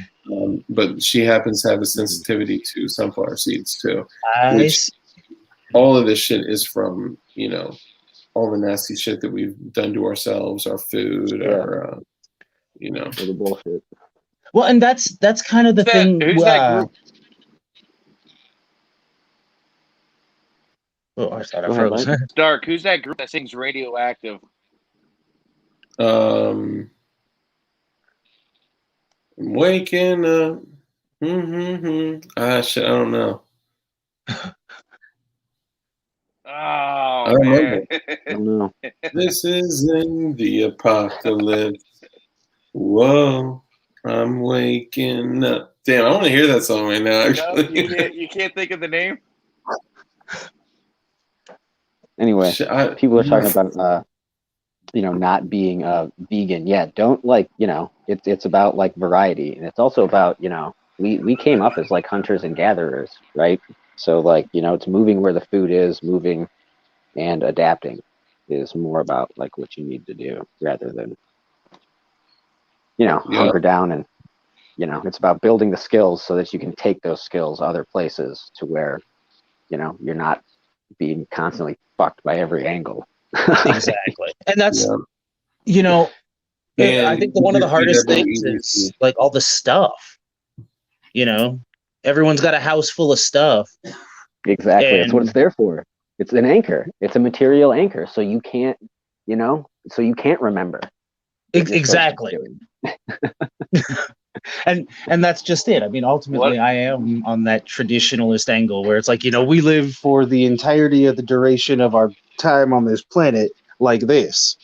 And a lot of that time, we even had that material anchor and, all of these other things. But in the last 70 odd years, we just kind of lost our damn minds and said, this is clearly something that's a capstone. Like we move this and all the bricks on top of it are going to just slide off. So let's move that. Yeah, this was a low-hanging fruit joke. I was hearing all the talk about different types of nuts, and this is one of my favorite ones. You ask who sings that song, and they say, Imagine Dragons, and then you say, Imagine me dragging my nuts on your face. See, now that is some low-hanging fruit. In my head. Good one. If they're dragging, that's definitely low hanging fruit. You better watch poison where you tree. step. Yeah. Yeah, shuffle Those step are to you poison now. tree. Yeah. Well, I definitely want to say thank you to Matt for putting together these little care packages, man. That's nothing Yeah. like a morale booster, man. To pop this thing open, be expecting a bleed, and see a pocket constitution and seeds and jewelry making shit and copper wire, and like I literally couldn't stop. Like I had to fiddle to the point where I started like freaking the wire like right away, dude. I appreciate that. Yeah, Man. and a good trick for that is if you don't have a wire stripper, just cut like a circle around, I don't know, a couple inches, and then pull that end off. Then wrap the bare end around something like, solid, and then just pull the sheathing off. It's kind of hard, but, it's better than cutting your fingers up. Yeah, Also, taking little pieces. Light was saying something. Yeah. Too. What were you saying, Light? Oh, sorry. Go ahead, Light. Given I was an electrician. Now I'll add to what you're saying. It's you could just buy a pair of just simple wire strippers, or you can also do it with a razor blade and always do it away from you. But first aid emergency trauma kit, give y'all heads up. If you don't have quick clot, if you get cayenne pepper, powdered cayenne pepper, you can pour that onto your wound and it will actually stop the bleeding. It does not burn. It only burns mucous membranes, being eyes, nose, mouth, and other stuff of that nature. But I like that. Matt rocks that on the daily. Fair warning on the quick clot. That shit does burn. Like in a way that there are not words to describe. Yeah. Oh, and yeah. some people, and the some cayenne people will get pepper really is fucked up. antiseptic and antifungal. Yeah, if the cayenne doesn't burn, I would say go cayenne, because quick clot, that burns. No. Yeah, and it leaves a scar. And quick clot is really bad for very deep wounds such as gunshot or deep knife wounds, because it is called quick clot, as in clotting your blood, so you can have a blood clot, go through your body. Cayenne And it pepper, has to be oddly enough, surgically does a removed. really, really freaking good job. Awesome. Yeah, I'm gonna have to stop more of that now. Yeah, Matt, you were Because saying anytime something you can. before that. What were you saying? Dang, I don't remember. I'm kind of a space case. Yeah, buddy.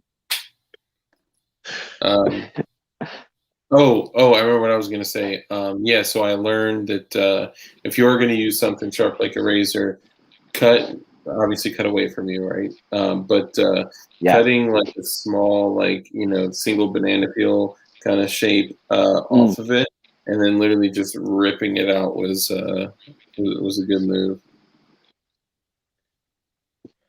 Quick clot has an exothermic reaction with water, I believe, so that would make sense. That's true. Yeah, it cauterizes it. It's more where for that burning comes the top from, then. part of the packed wound is what you. Yeah, I think, but I haven't been to any sort of new. What are the weirdest things that you guys have prepped? Weirdest thing I've prepped? Yeah. What do you mean, like a wound or like? Oh no, or like I don't understand the question.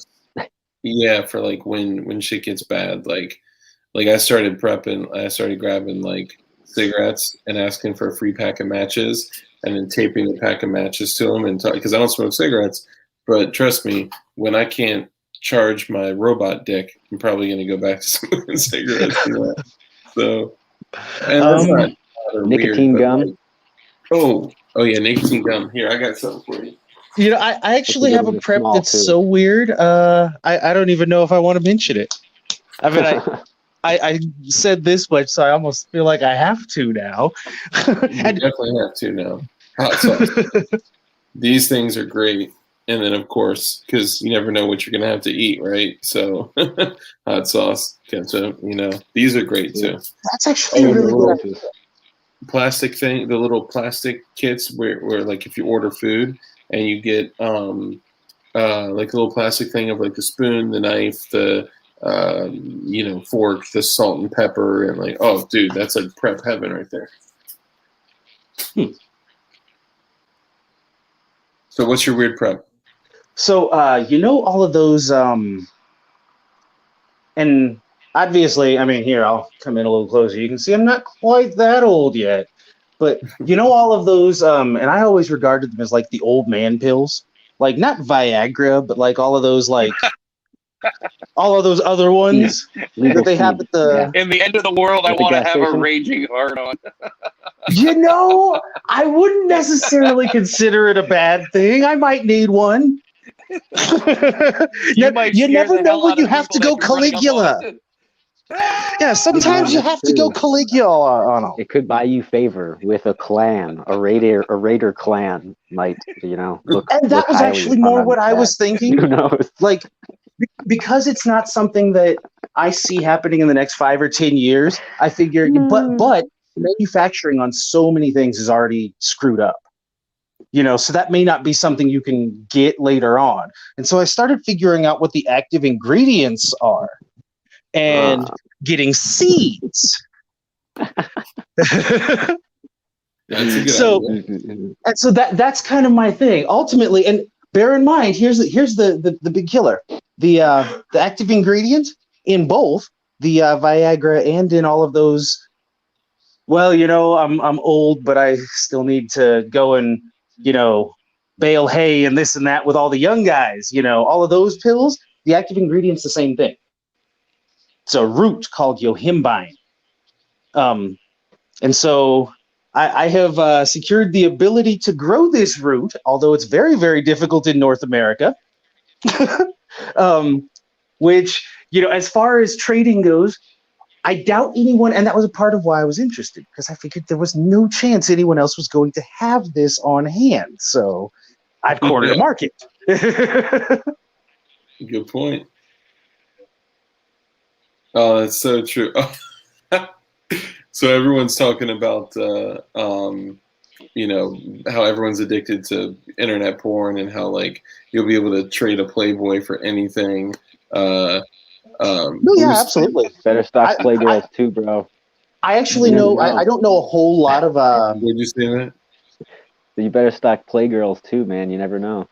I don't know a whole lot of other preppers, but I know a couple, and I know there's at least one who he's set up a system to where he's got some kind of something on his phone, and he's actually mentioned in the past, I'll just charge them to look at what's in my phone. It's like, yeah, you better. Provided you could charge it.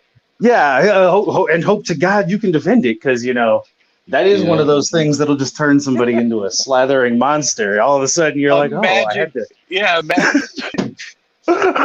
Yeah, all of a sudden somebody you're like, killing you over porn on your phone. in a situation where the phone is only valuable because of that. If you've never been, and I love how Sport Brand said, I'm going to learn how to draw hentai and be a lord of the Incel Wastelands. Incel. Well, and see, that's just it. There's and that's kind of that thing we were talking about earlier with the value. It sounds silly, but think back to like any pre-media culture. The guy who was really good at drawing naked people, he was making a lot of money because people wanted to see this naked person's drawing. And ironically, he was probably looking at a lot of naked people. So, provided they were attractive, that could be a bonus. What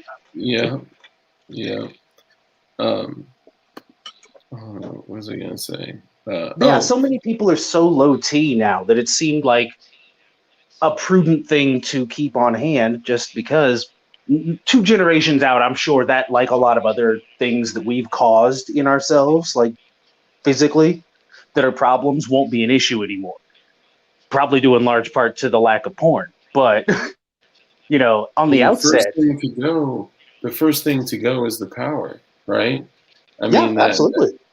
Like the executive order last year was, to change all, I forgot, like 93 or whatever the hell, 95, 98, I don't remember.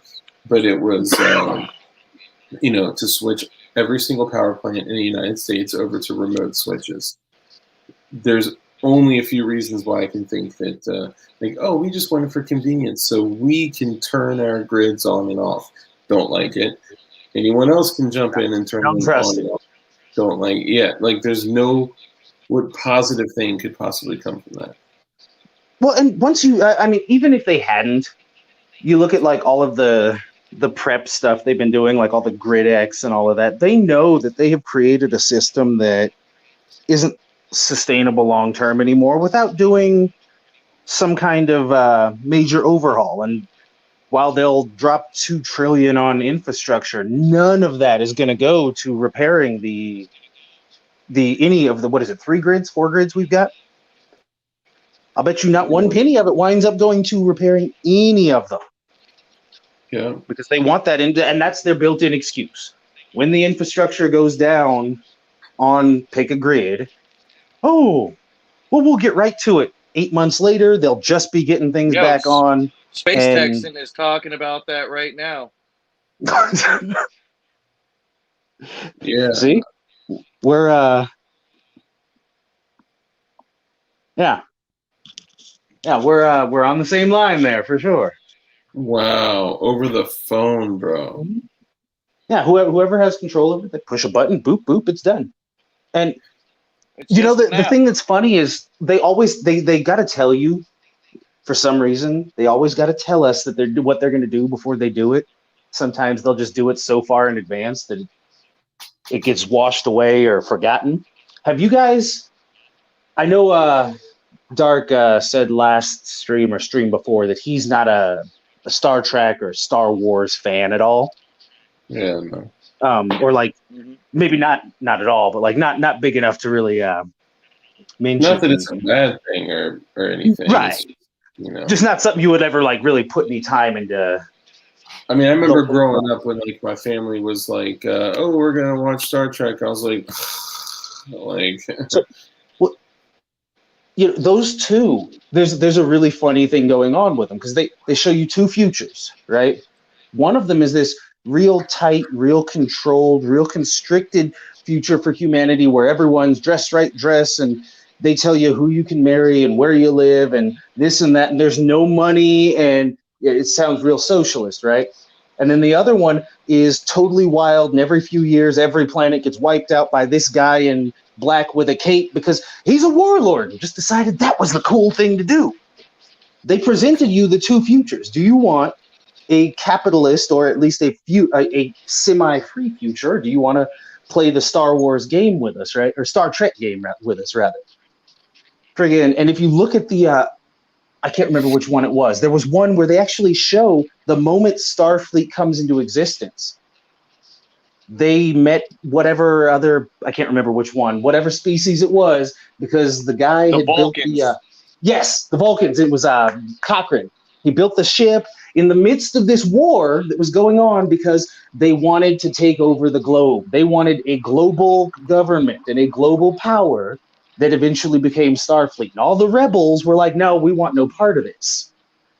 And one of the rebels would have turned the tide in the war and made them free, but for meeting the Vulcans when they were making this super new engine thing. But there's definitely a... So what I'm getting from all of this is whenever we start up our compounds, all the people that are expendable are going to wear red shirts. Well, we're definitely going to have to be working on this warp engine immediately. Well, it's more just the idea that they show you exactly what they want to do. And all the way back, they'll tell you exactly what they want to do down to the letter. They may not get it today. They may not get it tomorrow. And in all reality, they're probably not going to on purpose because they want you to think they failed or forgot about it. So that later on they can swoop in and get all the stuff they've been asking for anyway. There's a track record for it all going way back where they do exactly that. And usually it's disease or pandemic, even contrived. Take a look at the Spanish flu. There's definitely something there.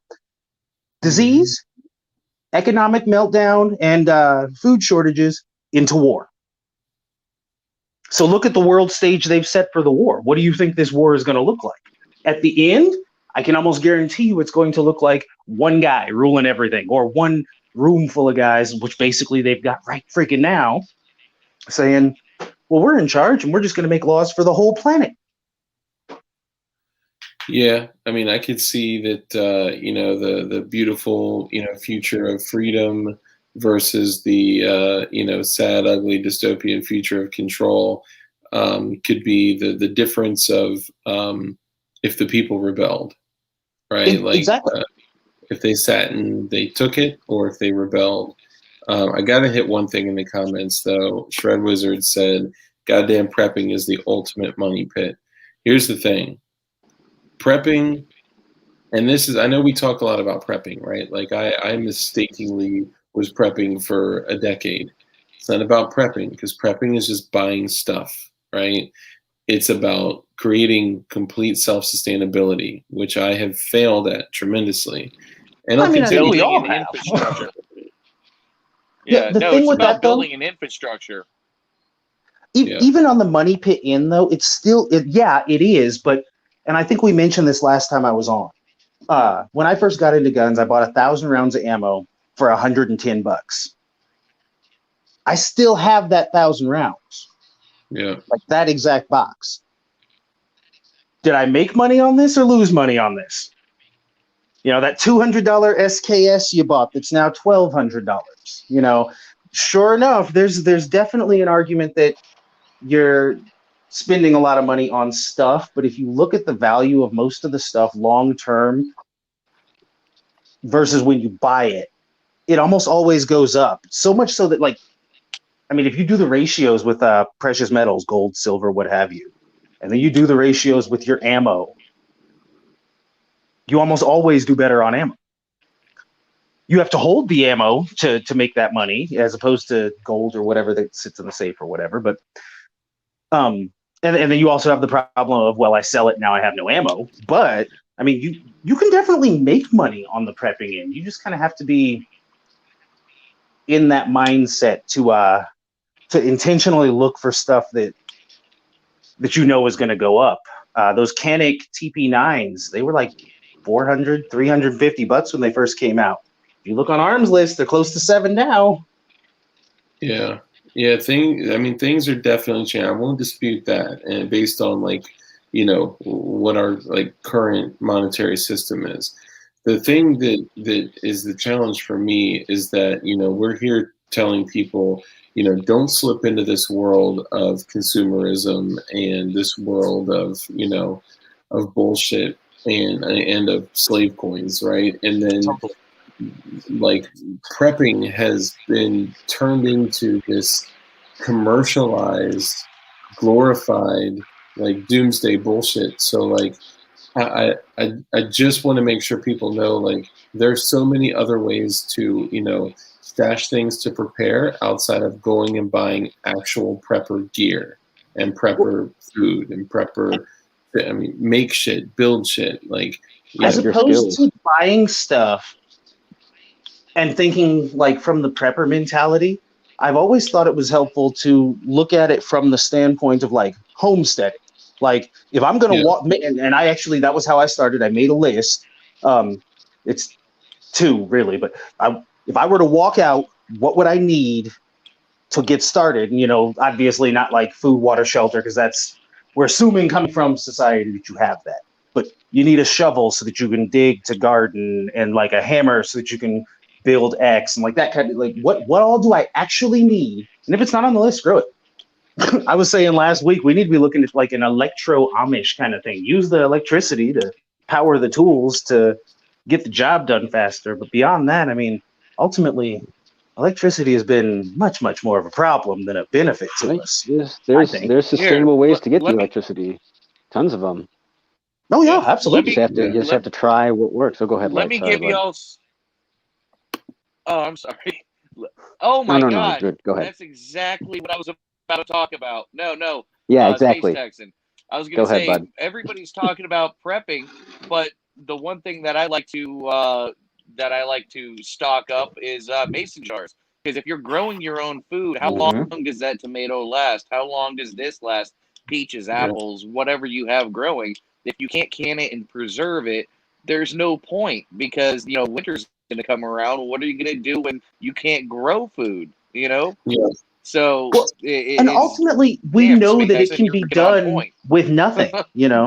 We know that in winter, in much harsher winters than anything we'll experience in our lives, it can be done ostensibly in a fur coat and nothing.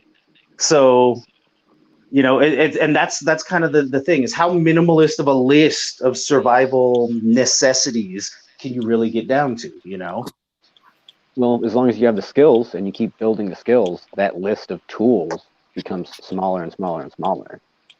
Well, I think the list of tools you need gets smaller, but the list of tools you have gets bigger. Because as you get those skills, you find the ability to make more tools out of the stuff around you, Right. That's and then one thing that big. you have Pokemon. I wish. Go ahead, Matt. Oh yeah, so that's having one thing that everybody workforce. should kind of prep on.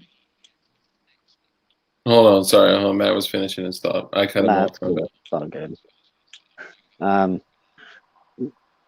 Yeah, if you can make the tools, and you can just leave that for the next person. I mean, you can make another one. The trees grow, rocks come from the earth. Exactly. There's always resources to make another axe and handle or what have you. Yeah, and that's kind of what I'm getting at. It's like if you were to, everyone goes, well, we got to put together a bug out bag, and then they go crazy trying to see how light of a bag they can make to go wherever with shit from Walmart. It's like, well, do you need any of that? Which thing here do you actually need? Yeah. One thing I think everybody should try, since we're coming up on gardening season, grow some green peppers, grow some type of vegetables, this or that. And strawberries, good for antioxidants. Have a decent amount of them. Yeah. Yeah. And when you have a decent amount of them, go to the store and buy yourself a small pack of mason jars. And, basically try canning and preserving your own food. And it's not that hard. It's probably going to cost you maybe $30 at the most, with, if you have to buy soil, seeds, this or that. And then mason jars, and you just need a boiling pot of water to be able to stick them in there. And then you put your lid on, tighten it down, and then let it sit out and see if the lid pops up. If it pops up, you have botulism. So you want to be able to make sure that you get it right, so you don't start canning stuff. Yes. So you don't start canning stuff, and then one day you're like, oh, I'm going to eat this because I'm out of food, and then you die. I'm going to eat these pickled eggs. Yeah. Very unsanctimonious way. Try and fail now, so you can learn how to do it the right way when you need to. Right? Like, try and fail when you still have the convenience of the system. Exactly, well, right? Not just that, but that's another one of those things. I don't know if anyone remembers, as recently as the beginning of February, there were canning materials that you just couldn't get. And because of that, it was gouging, but there were people making a lot of money on that shit just because they happened to have a ton of jars, a ton of lids, and the internal seal part on the lid. So, if you're willing to trade, to negotiate with people on stuff, the actual stuff you have on hand, you can usually do pretty well as far as like the stuff that you buy for trying to get some kind of a homestead going. I'll agree, and I will say that out of the Glock 34, the unicorn build that I did, I only spent $180 of actual money on That's it. not bad. Everything else was traded. Well, so here's the thing, though, right? Nice. It actually cost like $670, but I only spent $180 of my personal money on it. Yep. Everyone's got 6, 7, 8, 12 rifles, 6, 7, 8, 12 handguns, right? Let's say tomorrow, for whatever reason, you had to do something. You've got, maybe one or two of each that you're going to hold on to for yourself.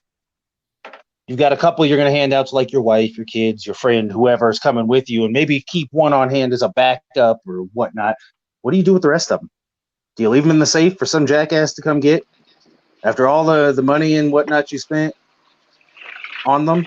Oh no, Do you you try and created carry them with homeless you to person, trade homeless later? person army. Like, do you carry them with you to try and trade later? Like, in all reality, I'm at the point now where I'm looking at it thinking, maybe I want to start trading the stuff now, just so that I have less stuff I have to carry later on, you know? Yep. Yeah, It's like yeah. the old fashioned, and this is the way I look at it, and it's kind of weird. You might as well get rid of the excess now while we're still in a civil society, instead of doing the old, hey, you want to buy my gun? Okay, give me the money. You give them the gun, and now they point the Now gun give at me you the and they say, money. give me back the money. Yeah. So that's the thing I was gonna say. Like, the only thing I can relate this to is that like we talk about like, oh, we'll be able to trade and barter like in a WROL situation. Well, have uh, hmm, Some things. have you ever found yourself in a transactional scenario that you may have had to have your other hand on a gun? And Yeah, if you've fortunately. been in a That's just, situation like that, you don't want to have to deal like that. So it's like any of that kind of stuff, if you can, you want to try and trade your ammo, your guns, what have you now for something else. I don't know what, whatever it is you want, but the extra stuff that you're not planning on carrying with you that you think you might have to leave in the safe, do something with it now, because that's not a position of strength to negotiate from later on, unless you can do a Nicolas Cage and, well, I mean, it hurts your chances for repeat business.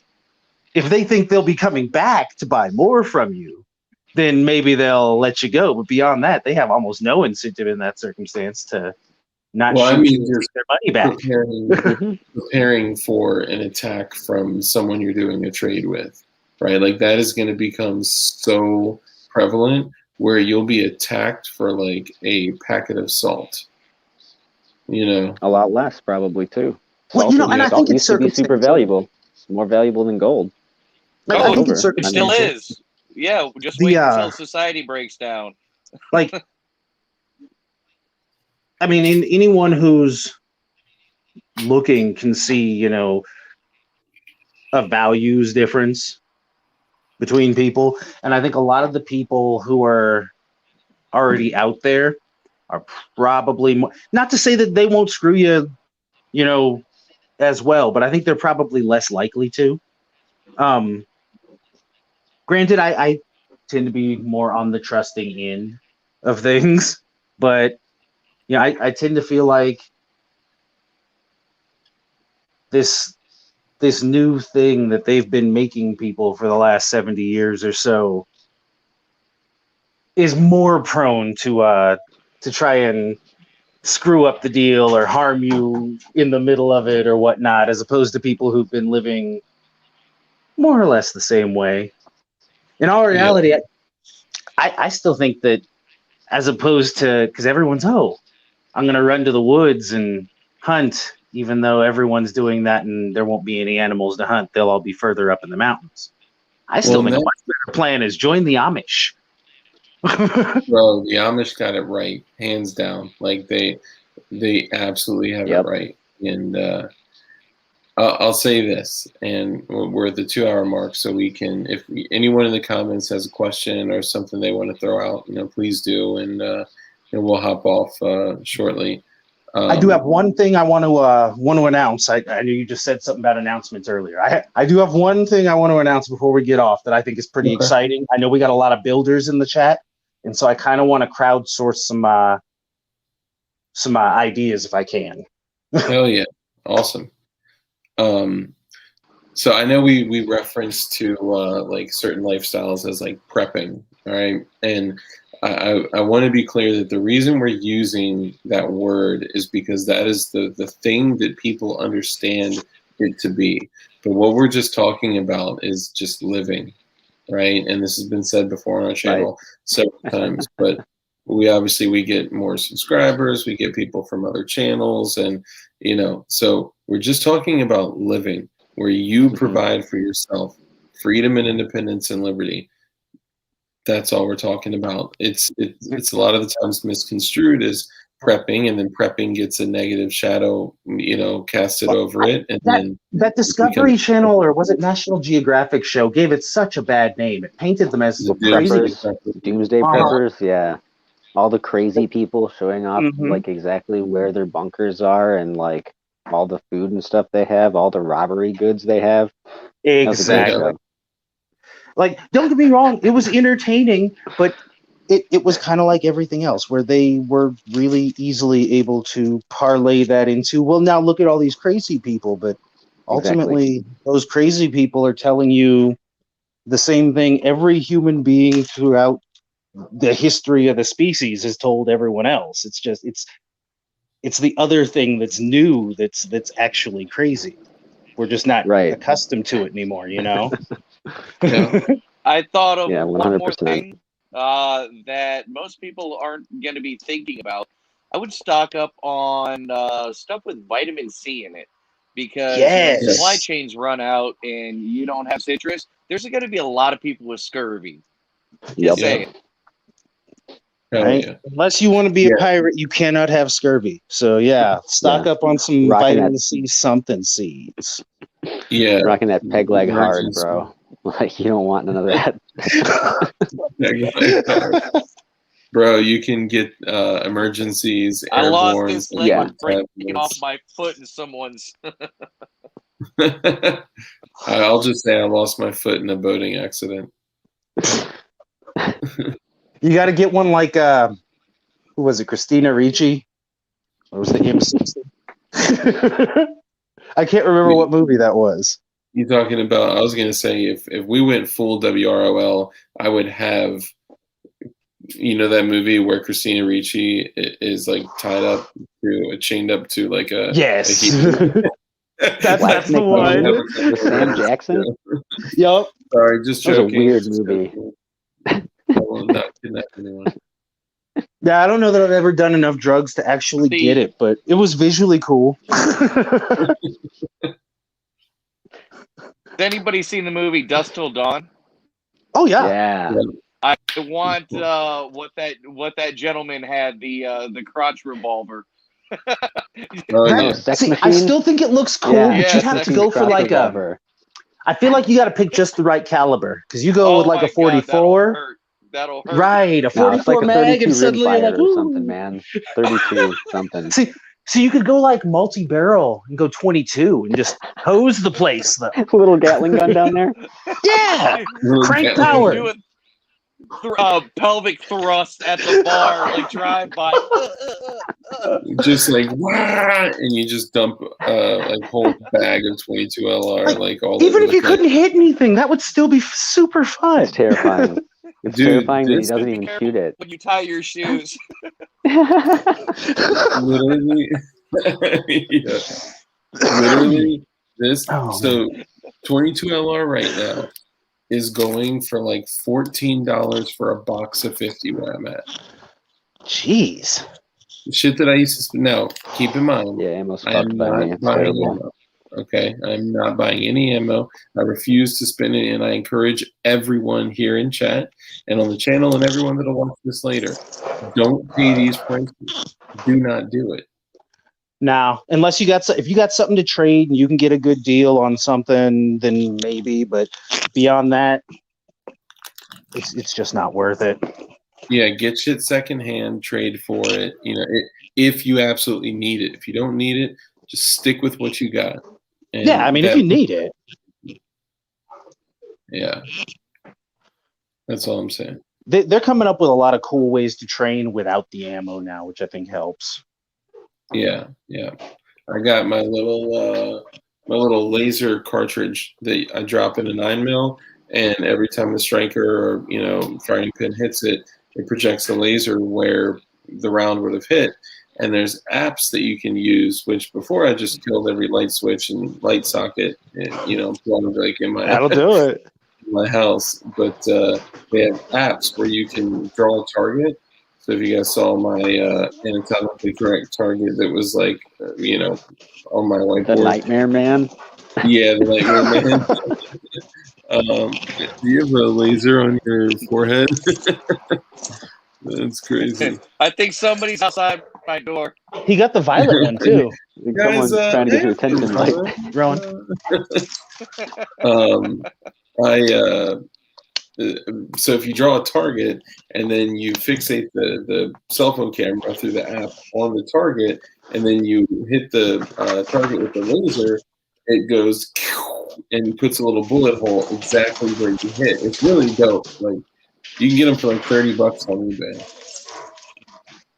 Until you fuck up and load a live magazine in there and shoot your phone. Yeah, you don't want to do Yeah, that. that's why that one company, like, everything's red and like you have to swap it out to use it. That's the benefit to the ammo shortage. Since you don't have ammo, can't shoot the phone. Yeah, right. Like, it's so They have scarce ammo, that, and like all the Leviathan guys have ammo. It's just us peasants that don't get the Dude, ammo. and that's just it. Forget who was it? just Matt. display. Matt had me hot as shit today.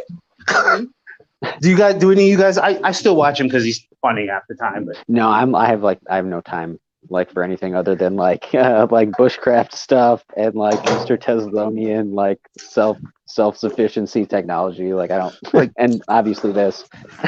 a lot of the Yeah. time, I'll click into that kind of thing just to see like, because he is kind of hard on all of his toys. So I'll click in just to see see what kind of abuse he can put whatever that I might be interested in. Yeah, I'm a big right, P90 totally. fan, and he Ooh, got yeah. that Keltec thing, and he compared it to the P90. Really? For sure. I don't think I like it. In all reality, I'm still a P90 guy, but It's super spacey looking. it is. It's very. And if I had the I extra would grab cash, I one. might want one to play with. But I would grab one for Space sure. shuttle. I'm sitting Yeah, there dude, I watching would- him counting up the ammo he's burning, and it's like, he spent like a month's Mhm. rent worth of ammo in this fucking video. More. Yeah, Yeah. Well, how much? because do he you was think you make dropping off those, of it? and he was shooting solar panels. So it's like, okay, Oh, nice. I know they're one-offs, but Constructive. it's like it was the fact that I'm sitting there watching it, and it's like, okay, that's expensive ass ammo, and Yeah. I'll go ahead and throw the pun. Some starving kid could have eaten that. But then also, Hey, isn't this your land that you're planning on giving to your kids? Do you not know what is in those solar panels? No, of course not. People freak out about lead. It's the good stuff inside the That might batteries. be the most dangerous thing you've ever dropped in that land, Matt. Mhm. It was not Yeah. you, Matt, but like Yeah, for sure. Demolition Ranch, Matt. Yeah. I actually met him. I don't think anybody's years. also realizing that every single round that he fires is considered a business write-off. It is, and Just all the saying. stuff he destroys. Like if he goes and buys a whatever, that thing he went and bought, it counts as a business write-off because he's a business now. He has been for a while. Yeah. So he's not hurting for money, but it's just that the thing where I'm you doing make the $4 math, million like, oh a wow, year. there's no way I Make- could shoot that kind of 5.7 just on a day at the range anymore. Could barely do it You were in the before, club. Yeah. right? Dude, I'm You were in the fucking literally cool kid club. That shit to your door, Holmes.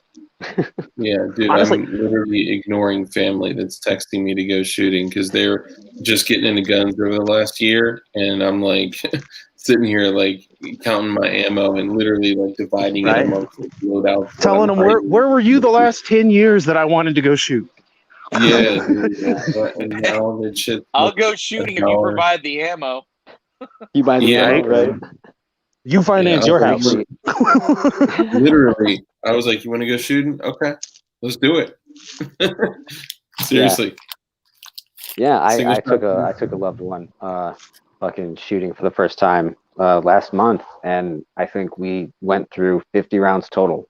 And I was like, okay, do you like have a basic understanding of like how this works? And she was putting rounds like in the center of the target, so it was good enough to, for a first try. So Nice. yeah, The first But that time I was- that went was it. shooting, I think I was a kid. But like as an adult, Yeah. and like a magazine just to get a feel for it. But as an adult, the first time we went out, it was like 1,000 rounds or so.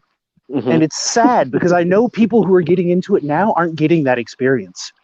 Yeah, that trigger time. Yeah, Mm-hmm. Yeah. that Like real. you walk that away real from it time, with See, a what- you know? yeah. You have a good What you feel got to for it when you do walk if somebody away. wants to go shooting, you bring a single shot 22 with one round. We can I shoot saw- all day with this round, baby.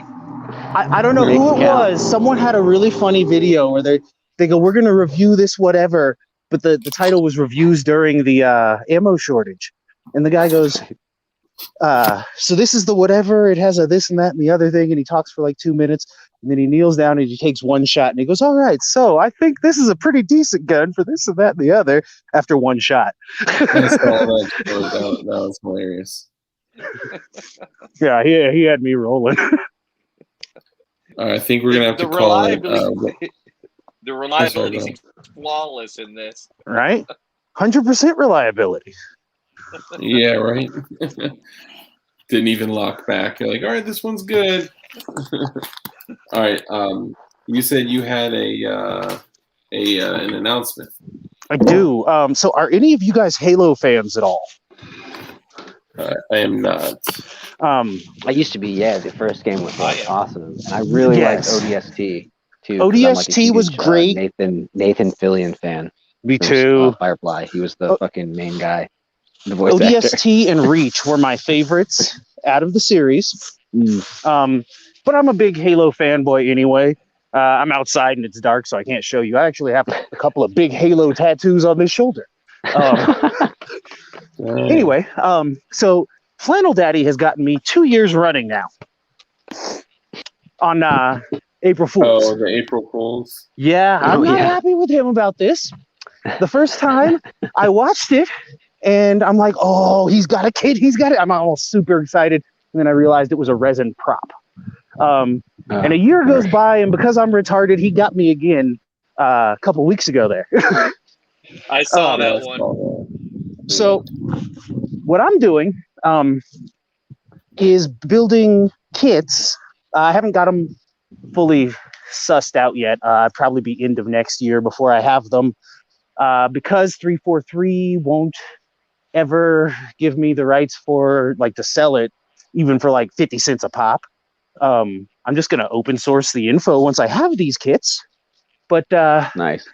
I don't know if anyone's noticed, my picture has changed. It's no longer the mini donkey. It's a Mark 23 that has been rebuilt out into an M6C. This is not my work in that picture. There's a whole bunch of like people who've done like BB guns, airsoft, all kinds of other stuff using that model. And so I kind of have been looking at everything else that everyone else has done. The Mark 23, I'm just going to mill an entirely new lower out of aluminum to make the M6C SOCOM. And I'll have instructions for how once I get it working.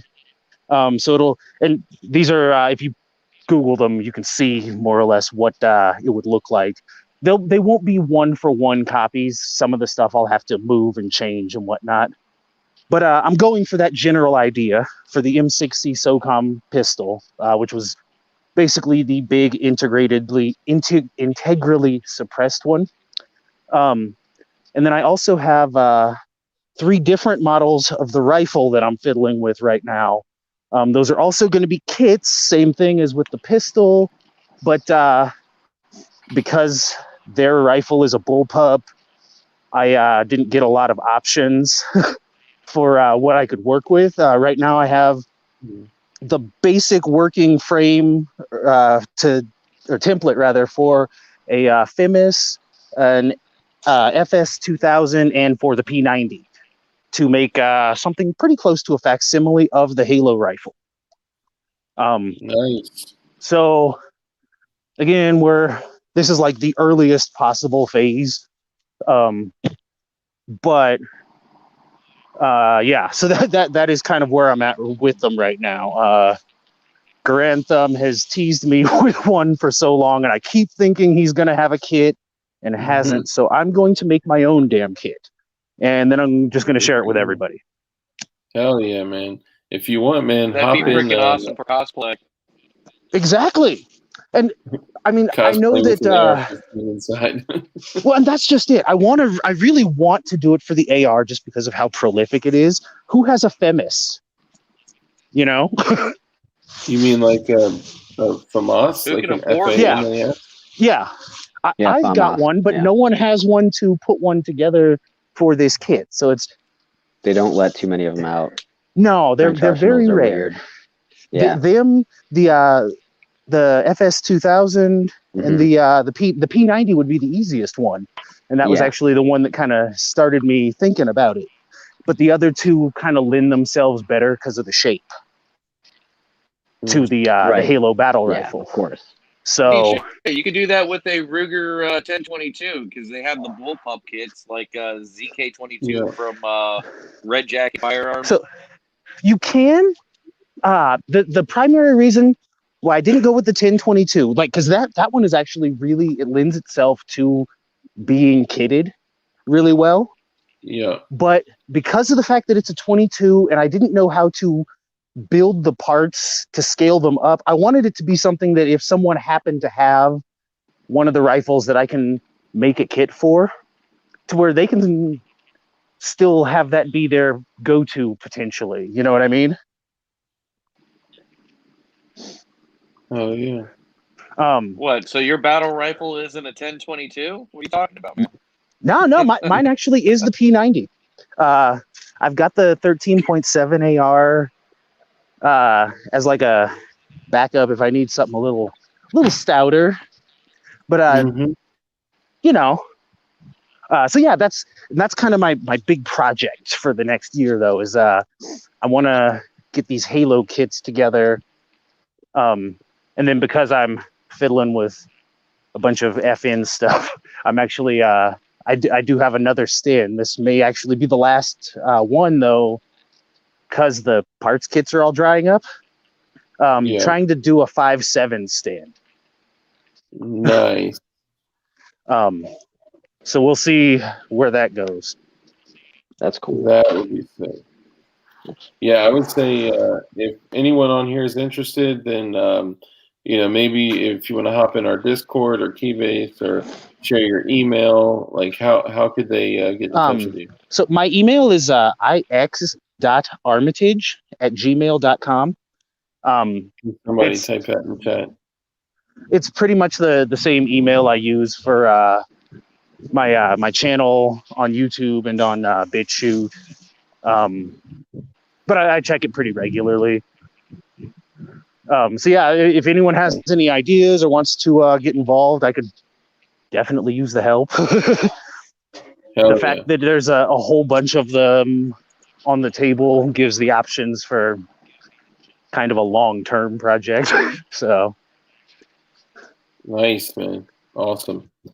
Well, guys, I'm going to tell all y'all on screen and all y'all in chat, make sure you are here for Thursday's episode, especially if you like Eastern European, Comblock firearms, 7.62 by 39, maybe 9 by 18, Tokarevs, things like that. Make sure you are here. So it's very important. So are we allowed to guess?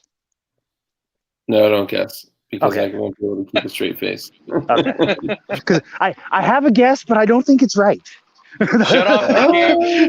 Shut off your camera, Dark. So they can't see your face.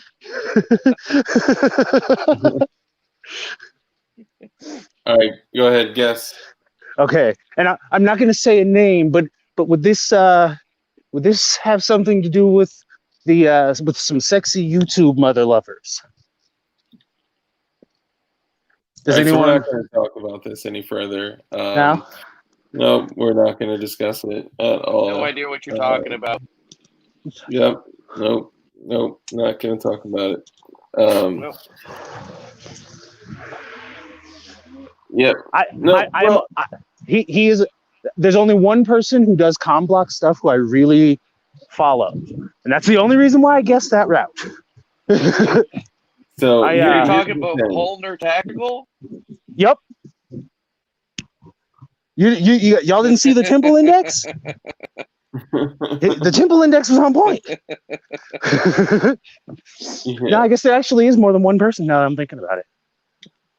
Well, so I actually started on comm block stuff and then some kind of way have none now. oh, bro, It's sad. Katie Holmes. Who the fuck? Oh, that's great. So I'll say this, man. The last thing I want to do is say something and not be able to, to deliver on it. So right now, I have a commitment from someone to come on the show Thursday.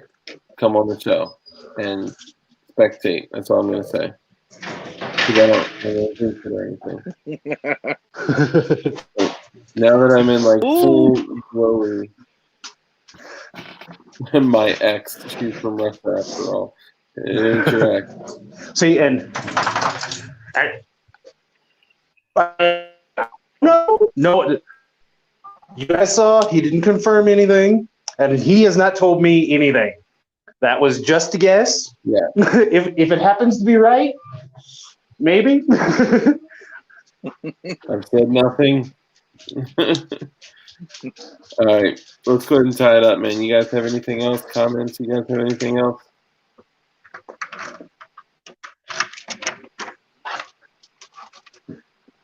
Light, Armitage, you guys have anything else? No, I'm good. You want to give like a super sexy send-off? Whoop. Sorry, hang on one sec. I gotta take this leash off the dog. That was super sexy. There we go. We lost you for a minute, man. Yeah, my phone died and I couldn't find a charger in time. Oh, well, we're glad. Sorry about that. Glad you're back. No, you're good. You're good. Okay. Well, now I'm on full glow mode. We're getting ready to sign off. Matt, Nice. do you have anything you want to say before we clock out? So I do got one. And it actually kind of was something that I was thinking the whole time on Thursday, when we were in the chat. We got on the Sumerian thing, and everyone kind of real quickly kind of went in their own corners, and now we're going to argue. You know what I mean? Mm-hmm. Not just in our own group, but as a whole. We have a tendency to only focus on the differences. And usually the differences don't mean shit. Like even the real big, real important stuff. And so we wind up distracted from what we should really be doing or really be thinking about or focusing on. Ultimately, there's that, you believe the world's round or flat, or there's aliens, or there isn't, or there's Bigfoot or whatever, right? And the other guy doesn't, and you could totally argue with them for an hour, 2 hours, whatever, but ultimately you probably agree on almost everything else. And Right. even if you didn't, if tomorrow everyone's viewpoint switched and they now agree with you or don't, it makes no difference. You still have to get up, go to work, feed the kids, so on and so forth. None of it changes anything. It's just an excuse to keep us at each other's throats. Even when we have like diametrically different beliefs, it usually is the same thing and we're just saying it different. And I think if we could find a way, at least in our own group, to say, well, we disagree on this, but we agree on this other stuff, I think we would all be moving forward a lot quicker. Agreed. Yeah, 100% agree. Yeah, I think a lot of times we focus on like the negative. We have a negative mindset, and we focus on conflict and we focus on drama, as opposed to having a positive mindset on like Instead of something being a problem, it's an opportunity. Instead of something being like, oh, it's a rainy day. No, bitch, like the grass is getting watered, right? Mhm. Like Now you you're know, there's- inside by no choice of your own. You got to do the cleanup or whatnot. Right. You know, Yeah, they wanna crisis make and it mundane. opportunity are the same word in Chinese. Mm-hmm. What's that? Crisis and opportunity are the same word in Chinese. I Yeah, it's the definitely same character. I know we Yeah. all have like a tendency lately to, it's China and I don't like them. I don't like their socialism, but they were surprisingly based throughout the entirety of the species' history. Guess what? This isn't the first time the Chinese have been the scapegoat. It's not the Right. first time that the other has been the scapegoat. And that's, I think, Exactly. what you're talking about, right, Armitage? I mean, it's like, how many times do we have to look at the other person and be, that's the different thing. I hate them for that. Keep them away. Rather than being like, they know something, I know something, let's exchange what we know and actually make a community. Exactly. Right? Exactly. Lightning The literally other said that to them is, before. yeah, the other is like the worst. Sorry, I threw my microphone across the room. The other is the worst mentality we can have, just because it sends you into every situation on the defense and on the back pedal. Mm-hmm. You know, if you look back through history, responding. if you look back through history, diametrically opposed cultures and warlords, they had no problems when they weren't actively fighting. You know what I mean? They were trading the Roman, with each other until exactly. there was a problem. The Roman legionnaire, he would go, and before the battle, he'd still go and hang out and have a drink and whatnot with the people he was getting ready to go kill. You know, there was a council beforehand, so to speak, where we're gonna talk this out. You know, and we'll be civil. You know damn well we couldn't get any of these leaders to sit in a room and be civil before a fight now. Right. Light, I think your audio was cutting when you were trying to say something. Oh, go ahead. Oh, I was just gonna say, gentlemen, I'm gonna hop off of here. I got big day tomorrow. Hopefully, I can pedal my wares and get this motorcycle out of my my ownership, and go from there. And hopefully, nobody tries to offer me another AR-15 and $500. Dude, I couldn't believe how many people kept on offering me an AR-15 with 500 on top. I'm like, what the fuck is this? I'm like, no freaking way. And then I had somebody ask me. Is it an automatic? I'm like, it's a convertible. And then they asked me, what do you mean it's convertible? I'm like, you take off your helmet and now it's a convertible, right? No, I'm asking, is it an automatic? I'm like, no, it's not an automatic. Okay, I don't know much about motorcycles. That's not a thing, right? Yeah. There are no automatic motorcycles. There are a couple of automatics. There are? Okay. Yeah, there are a couple, but they're expensive. You're not paying $3,500 for an automatic motorcycle. It's expensive to be a vagina and not use a clutch. Oh wow! I didn't even know it was actually a thing. A moonroof. Power windows. Hey, it's a 2x2. You know, that's almost as good as 4x4. Yeah. It's got 4-wheel drive. Yeah. How's it handle in the snow? Oh my god. Like a dream. Heavy. Like you're riding you on do a see cloud, people just, on those things in the snow. Yeah, I'll tell you. I actually I had a used to friend ride who through died on hurricanes. one. Damn. Like to tell you about taking some hefty turns in that thing. Oh yeah, dude! I'll tell you, I used to ride 2 years to work, 60 miles each way, and through tropical storms, through hurricanes, through hail. Oh my god! Even with thick leather and all that, hail hurts. It hurts really bad at 60. I've always thought they were really cool. Gentlemen, I lost someone to one though, so I have never ridden one. Well, not since high school, at least. Peace, Light. Me too, brother. I've lost quite a few. It's the life, man. Love y'all. You have a good evening, Light. Peace. Yeah, I lost one friend on a bike, and then also one had to spend years relearning how to live. He had a Jersey wall. Yeah, it was bad. It was bad. But gentlemen, what would you guys like to say before we before we close out? I hit it. I think that was as good a thing as I can come up with to say, really. Yeah, that was great. That was great. Wait. Thank you. Bill and Ted, be excellent to each other. Yes. Absolutely. Love it. Yeah, Mr. Jackal the man, what about you, sir? yeah, so like back to like prepping, instead of like thinking of it like, yeah, it's not, that's a label, right? Same with like, Mm-hmm. you know, same with anything, any label. Once you're labeled and put into a box, you can get put wherever you want, wherever they want, rather. So I don't know where I'm going with that. That makes sense, man. You guys heard it here first. Jake Gyllenhaal.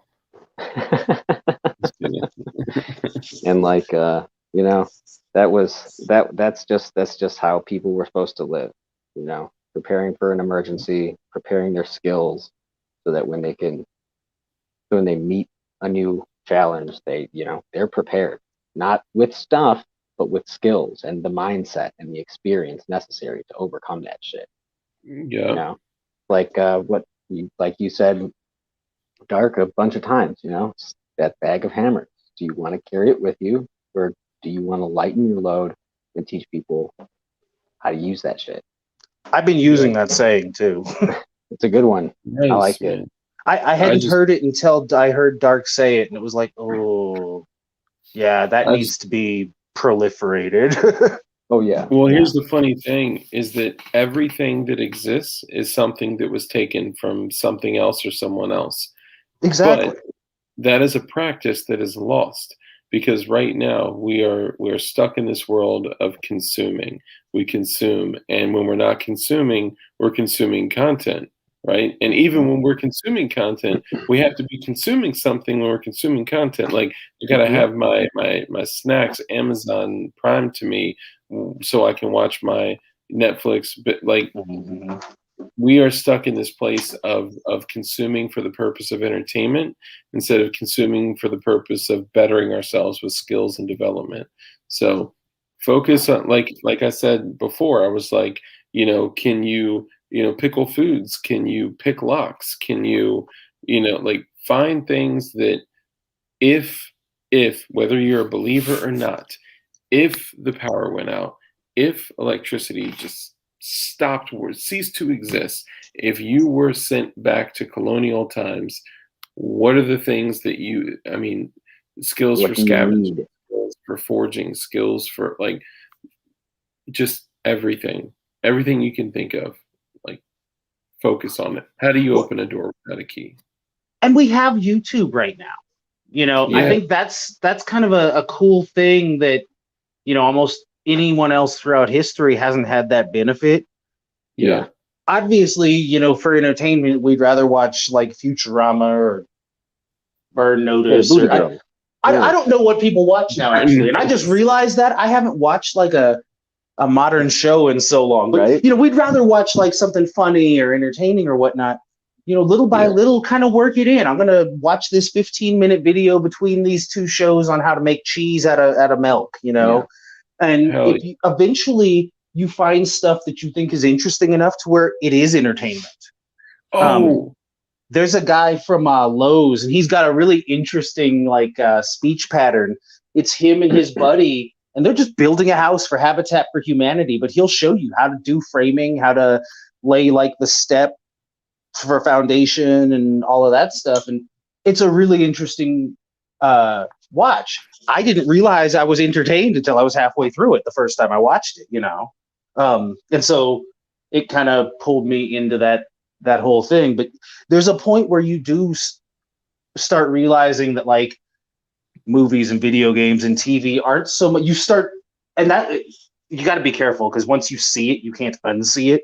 But once you start seeing the propaganda in everything, because it is everything. You will see it. And that's just it.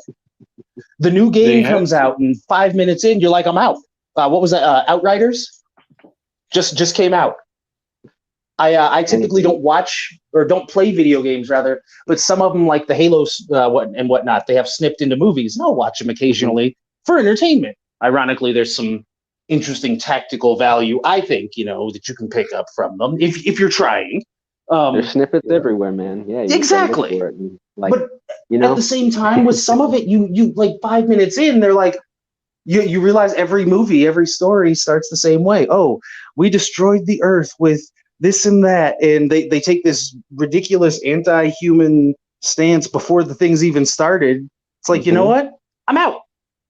It's like I was already not going to play it. Now I'm not even going to watch the storyline from it because, it's like you put a bad taste in my mouth. Your propaganda tastes bad. Yeah, your brainwashing doesn't agree with me. Please go away. Exactly. and you get to that point where you do start finding more enjoyment from watching people clear a road with like a caterpillar or whatnot. Or like I've been watching a lot of Townsend's is what they're called on YouTube. Dude, Townsend's is awesome. Yeah, that is my entertainment. Like that's my YouTube entertainment now. Have you seen the laid paper video? No. When you get done, if you don't have to get up early in the morning, check out his laid paper video. That was insane. I did not know paper was interesting until he did that. I know what you're talking about now. Yeah, where they're at the site and they're talking to the dude who like the printer press guy. Yes, and he's talking about how they made the paper out of cloth. Yep. And how it was so precious. How paper was so precious. That's a good thing. It starts off as your shirt or as your shirt, and then it becomes like a burlap bag, and then it becomes paper, and super interesting. Yeah, it's like these instead of bullets and stuff. Maybe stock some pencils and some paper. Yes, because back when electricity wasn't shit, people had to make all that stuff. And when you can't make it anymore, and the factories close down to you because you don't have prime citizenship.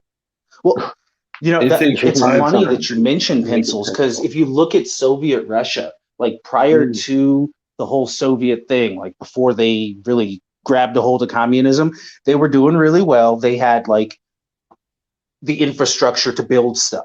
That whole thing happens. You have World War I, World War II. They come out of it communist, and until like 5 or 10 years ago, it cost them $150,000 to make a pin, and 60 people died in the process. So if you're looking at something that would become exponentially more valuable as you go into this, pencils, pens, paper, stuff like that, especially since that looks like the model that they're working on, might not be a bad idea. You guys, I'm sorry, I got to wrap it up, but I'm gonna end on these two things. Make sure that you're here for Thursday. There may be a guy that's gonna come and talk about Soviet, stuff, and I don't want to say it I don't want to say it just because you never know. Okay, so just be here Thursday 9:30. Also, I have had literal dozens of people ask me for beekeeping. Yes, that is beekeeping for real. That's his daily That is going to be a prime thing. That magazine real quick. So for all of you that may know, the person is coming on that has committed to coming on. We'll see what happens. What Matt is showing is his daily carry.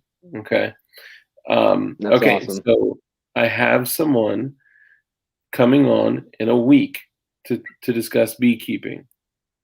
Okay? That's awesome. They also have a lot of other skills, but beekeeping happens to be one of them at a very high level. So all of your beekeeping stuff, like, I love it. That's cool. I don't want to get stung, but we're going to talk about that. They won't sting you if you're cool, bro. Right? They don't sting you if you're cool. It's you're straight, right. dude. They make the honey for us. Yeah, they're our friends. And honey is great for so many different things. It's not just sweet. Yes. I mean, you can literally Bro, you can And that's going to be another thing. If you've got honey, I mean, not everyone can make it. It's super hard to do if you can make it. Your yield is not enormous, so that's going to be another super valuable. Yeah, it's antibacterial, it's antifungal. You can literally use it to clean and help seal wounds. Make alcohol with it. Make alcohol. I didn't know that one. You take a little fast, and all you drink is like mead and like eat bee pollen. You'll trust me, it's better than any drug you can get from some fucking dope dealer. Interesting. Yeah. And I think the last thing I wanted to hit on was, I think that's it, but I'll say this. A lot of times people come on here and they watch as if this is entertainment. And I know a lot of this can be entertaining. Please don't get trapped in the world of entertainment and consumerism. Take what you hear and take action on things, even if it's just going to get a lock-picking kit to fuck around with, even if it's just going to plant one tree and what little bit of property that you have, one seed. Find out how to germinate seeds. Find out that's not easy. It's definitely takes some fiddling to get right. Yeah. Just focus on taking action, because if we are just entertainment, we are failing you. And I can't allow that to happen. This channel is here for you guys. It's that's it. So I love you all. That's exactly why I put all that stuff in with the knife. That knife was the entertainment, but the meat and the sustenance was in there too. Exactly. Oh yeah. And that was that's awesome. That was the favorite part was the jewelry kit, man. I love hearing that. Hell yeah. And the Constitution. And I think that's the biggest thing. Everyone's got something they can bring to the table that is both entertaining enough potentially to keep some people watching, and useful enough that it's actually worth seeing or hearing. Right. And if nothing else, I mean, there's also the idea that I'm just a viewer. I didn't. I wasn't sitting there on the date. Yeah, exactly. I don't think Goy or any of the other guys were hanging out on day one like, let's do this channel. Right?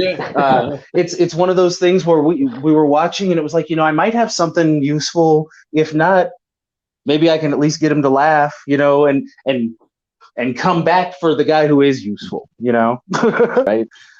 And I think that's the thing, is knowing that it's like you see other people who are just some guy. It's not Garantham or Matt or whoever who's like this huge YouTube dude who's inaccessible and this and that. This is what some person, right? Are they? It's all a fake act. They could be holograms for all I know. I don't like thinking about that kind of stuff though. Dude, it's all an illusion. Even if it's real, it's all an illusion. And the reason that we're here is to care for each other, be compassionate, caring, love each other, and the boog is glorified, and we joke about it too, right? We're always going to have some element of entertainment, right? But the reality is that we're here to care and contribute to others. That's it. And there we're all brothers and sisters. Hell yeah. And that's why we bring viewers on like that, because we may have to have a quick phone call first to be like, hey, you're not totally batshit crazy, are you? Not just gonna jump on and start shouting. Yeah, right. Yeah.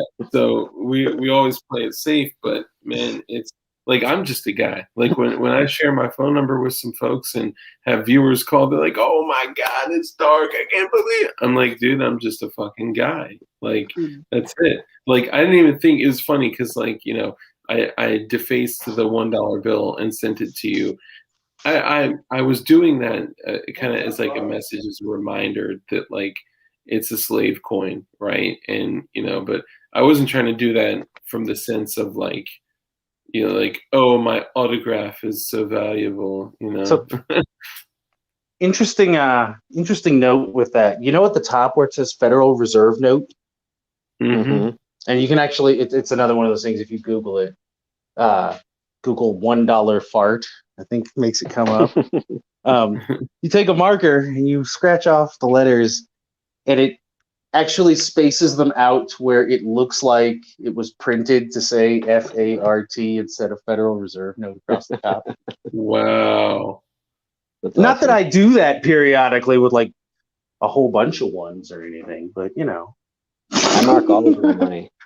Yeah, why Yeah, not? It's not. I put an X over the I on the dollar bill, and if you're really feeling spicy, you can put this is not God. Do not trust this.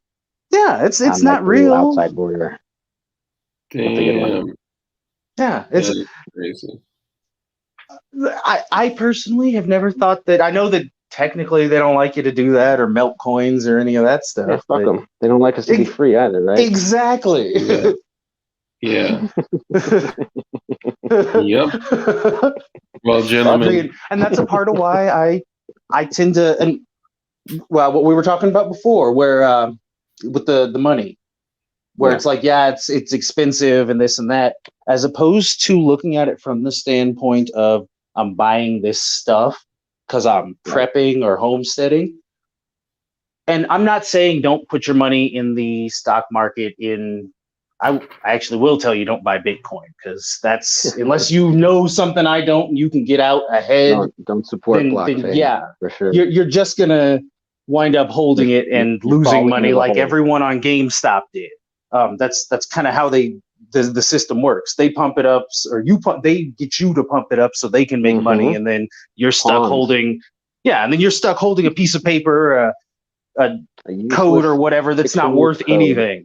But if you're looking to invest, $100 or whatever, you look at it from that standpoint, as opposed to investing in the stock market, which is a gamble, in Bitcoin or whatever other outright gamble. Even keeping it in the bank, you're going to get X amount of interest. But do you think you could make that money grow faster if you put it into something real, something you can hold?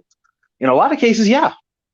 So that might be something too. If and I can't remember who it was, when you were saying before that it's a bottomless money pit to prep, that might be an easier way, not to spend less necessarily, but to view it as if you're spending less and may help your bottom line finances if you're able to take $100 from what you would have put in the market and instead buy rice or whatever. Right. Yeah, I mean, the thing is that if we have to use like preps while we hopefully homestead and pray that shit grows, like, now is the time. 20 years ago or today is the time to make sure you have a self-sustainable system. Evil Reigns, which is a very interesting name, by the way, says the 20 has 105W on it. Wow. That was clever. Yeah, I didn't catch it until after the fact. Yeah, you got to be cautious on don't get me wrong. I realize that everyone has it in their head that they are somehow like at the core of this, but you got to realize, guys, if they were actually that powerful, saying their name, saying what they are, would not be like this huge thing. Right. Yeah. If they were actually that powerful, they'd be able to say, "Hey, I'm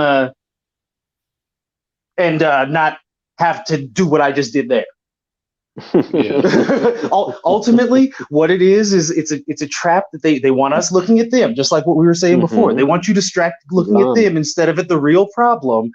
And moreover than that, it's a shield, and they're making more of them. If they like that 3-letter word there, if you say I am one of these things, you're now invincible. No one can argue with you, at least not in any meaningful fashion. Because as soon as they do, oh, well, you're an anti. Yeah, And it's which the same also doesn't mean They give that power to a lot of people, though. They're pretty much any type of POC. If you happen to be that other gender or one of their made up ones, what have you, then you have this coat of armor that you can put on, and now I can't be argued with. And that's the only reason that they're doing that. Well, and look what they're doing to military-aged white males now. Like, the military-aged white males are now the new domestic T word. Like, yeah, it's not a news for me though. Yeah, I mean, Jerk off. this has been heightened over the last year, but this has been happening for decades and decades. We wouldn't be here if it wasn't happening for decades and decades. Right. You know, Exactly. I'm really I mean, look at the way they used to teach history versus the way they taught it 10 years ago and 10 years before that and 10 years before that and so on. Right. Like just like within our own country, because obviously it gets big and weird and crazy once you go outside of it. Look at the way they taught history in the 50s, in the 60s, the 70s, 80s, 90s, on to today. There's been a steady progression towards we want you to believe this certain thing. That's probably no more true than the thing they wanted you to believe before that. I mean, I'm just saying. In all reality, the other thing was probably not true either, but the difference being that thing that they used to tell us, people who believed that, who thought like that, who lived that kind of lifestyle, were not going to inherently destroy society. They want you to, though. So they have to move you. They have to move you and the Overton window into something new. You know, I'd be curious. Just off topic here, Evil Reigns. I'd be really curious to understand the origin of your name, where it came from. I'm curious about that. I've been very curious about that. So I'll leave it there. Guys, thank you both. Thank Light for coming on. Absolutely. Thank you guys for having me on, Dark Light. Thank you so much. Hell yeah, man. Matt, it was awesome to actually be able to talk to you a little bit it's awesome to in meet person. You, yeah, I know we talk all the time in the chat, but you know, and I it's cool. Yeah, it was definitely cool to be able to actually talk with you in like a verbal capacity a little bit. Sure. Yeah, Face-to-face, exactly. At least. Definitely. Yeah, this was awesome. Yeah, y'all should exchange info and keep in touch, man. Y'all both really good dudes. Absolutely. Hell yeah. Yeah, for sure. All right, y'all, brothers and sisters, thank you. Stay safe, stay dangerous. And yeah, man, thank you. And enjoy that blade, dude. That handle is one of the most beautiful handles I've ever handled. Yeah. Friggin' have a good night, man. Thank you. You guys have a good evening.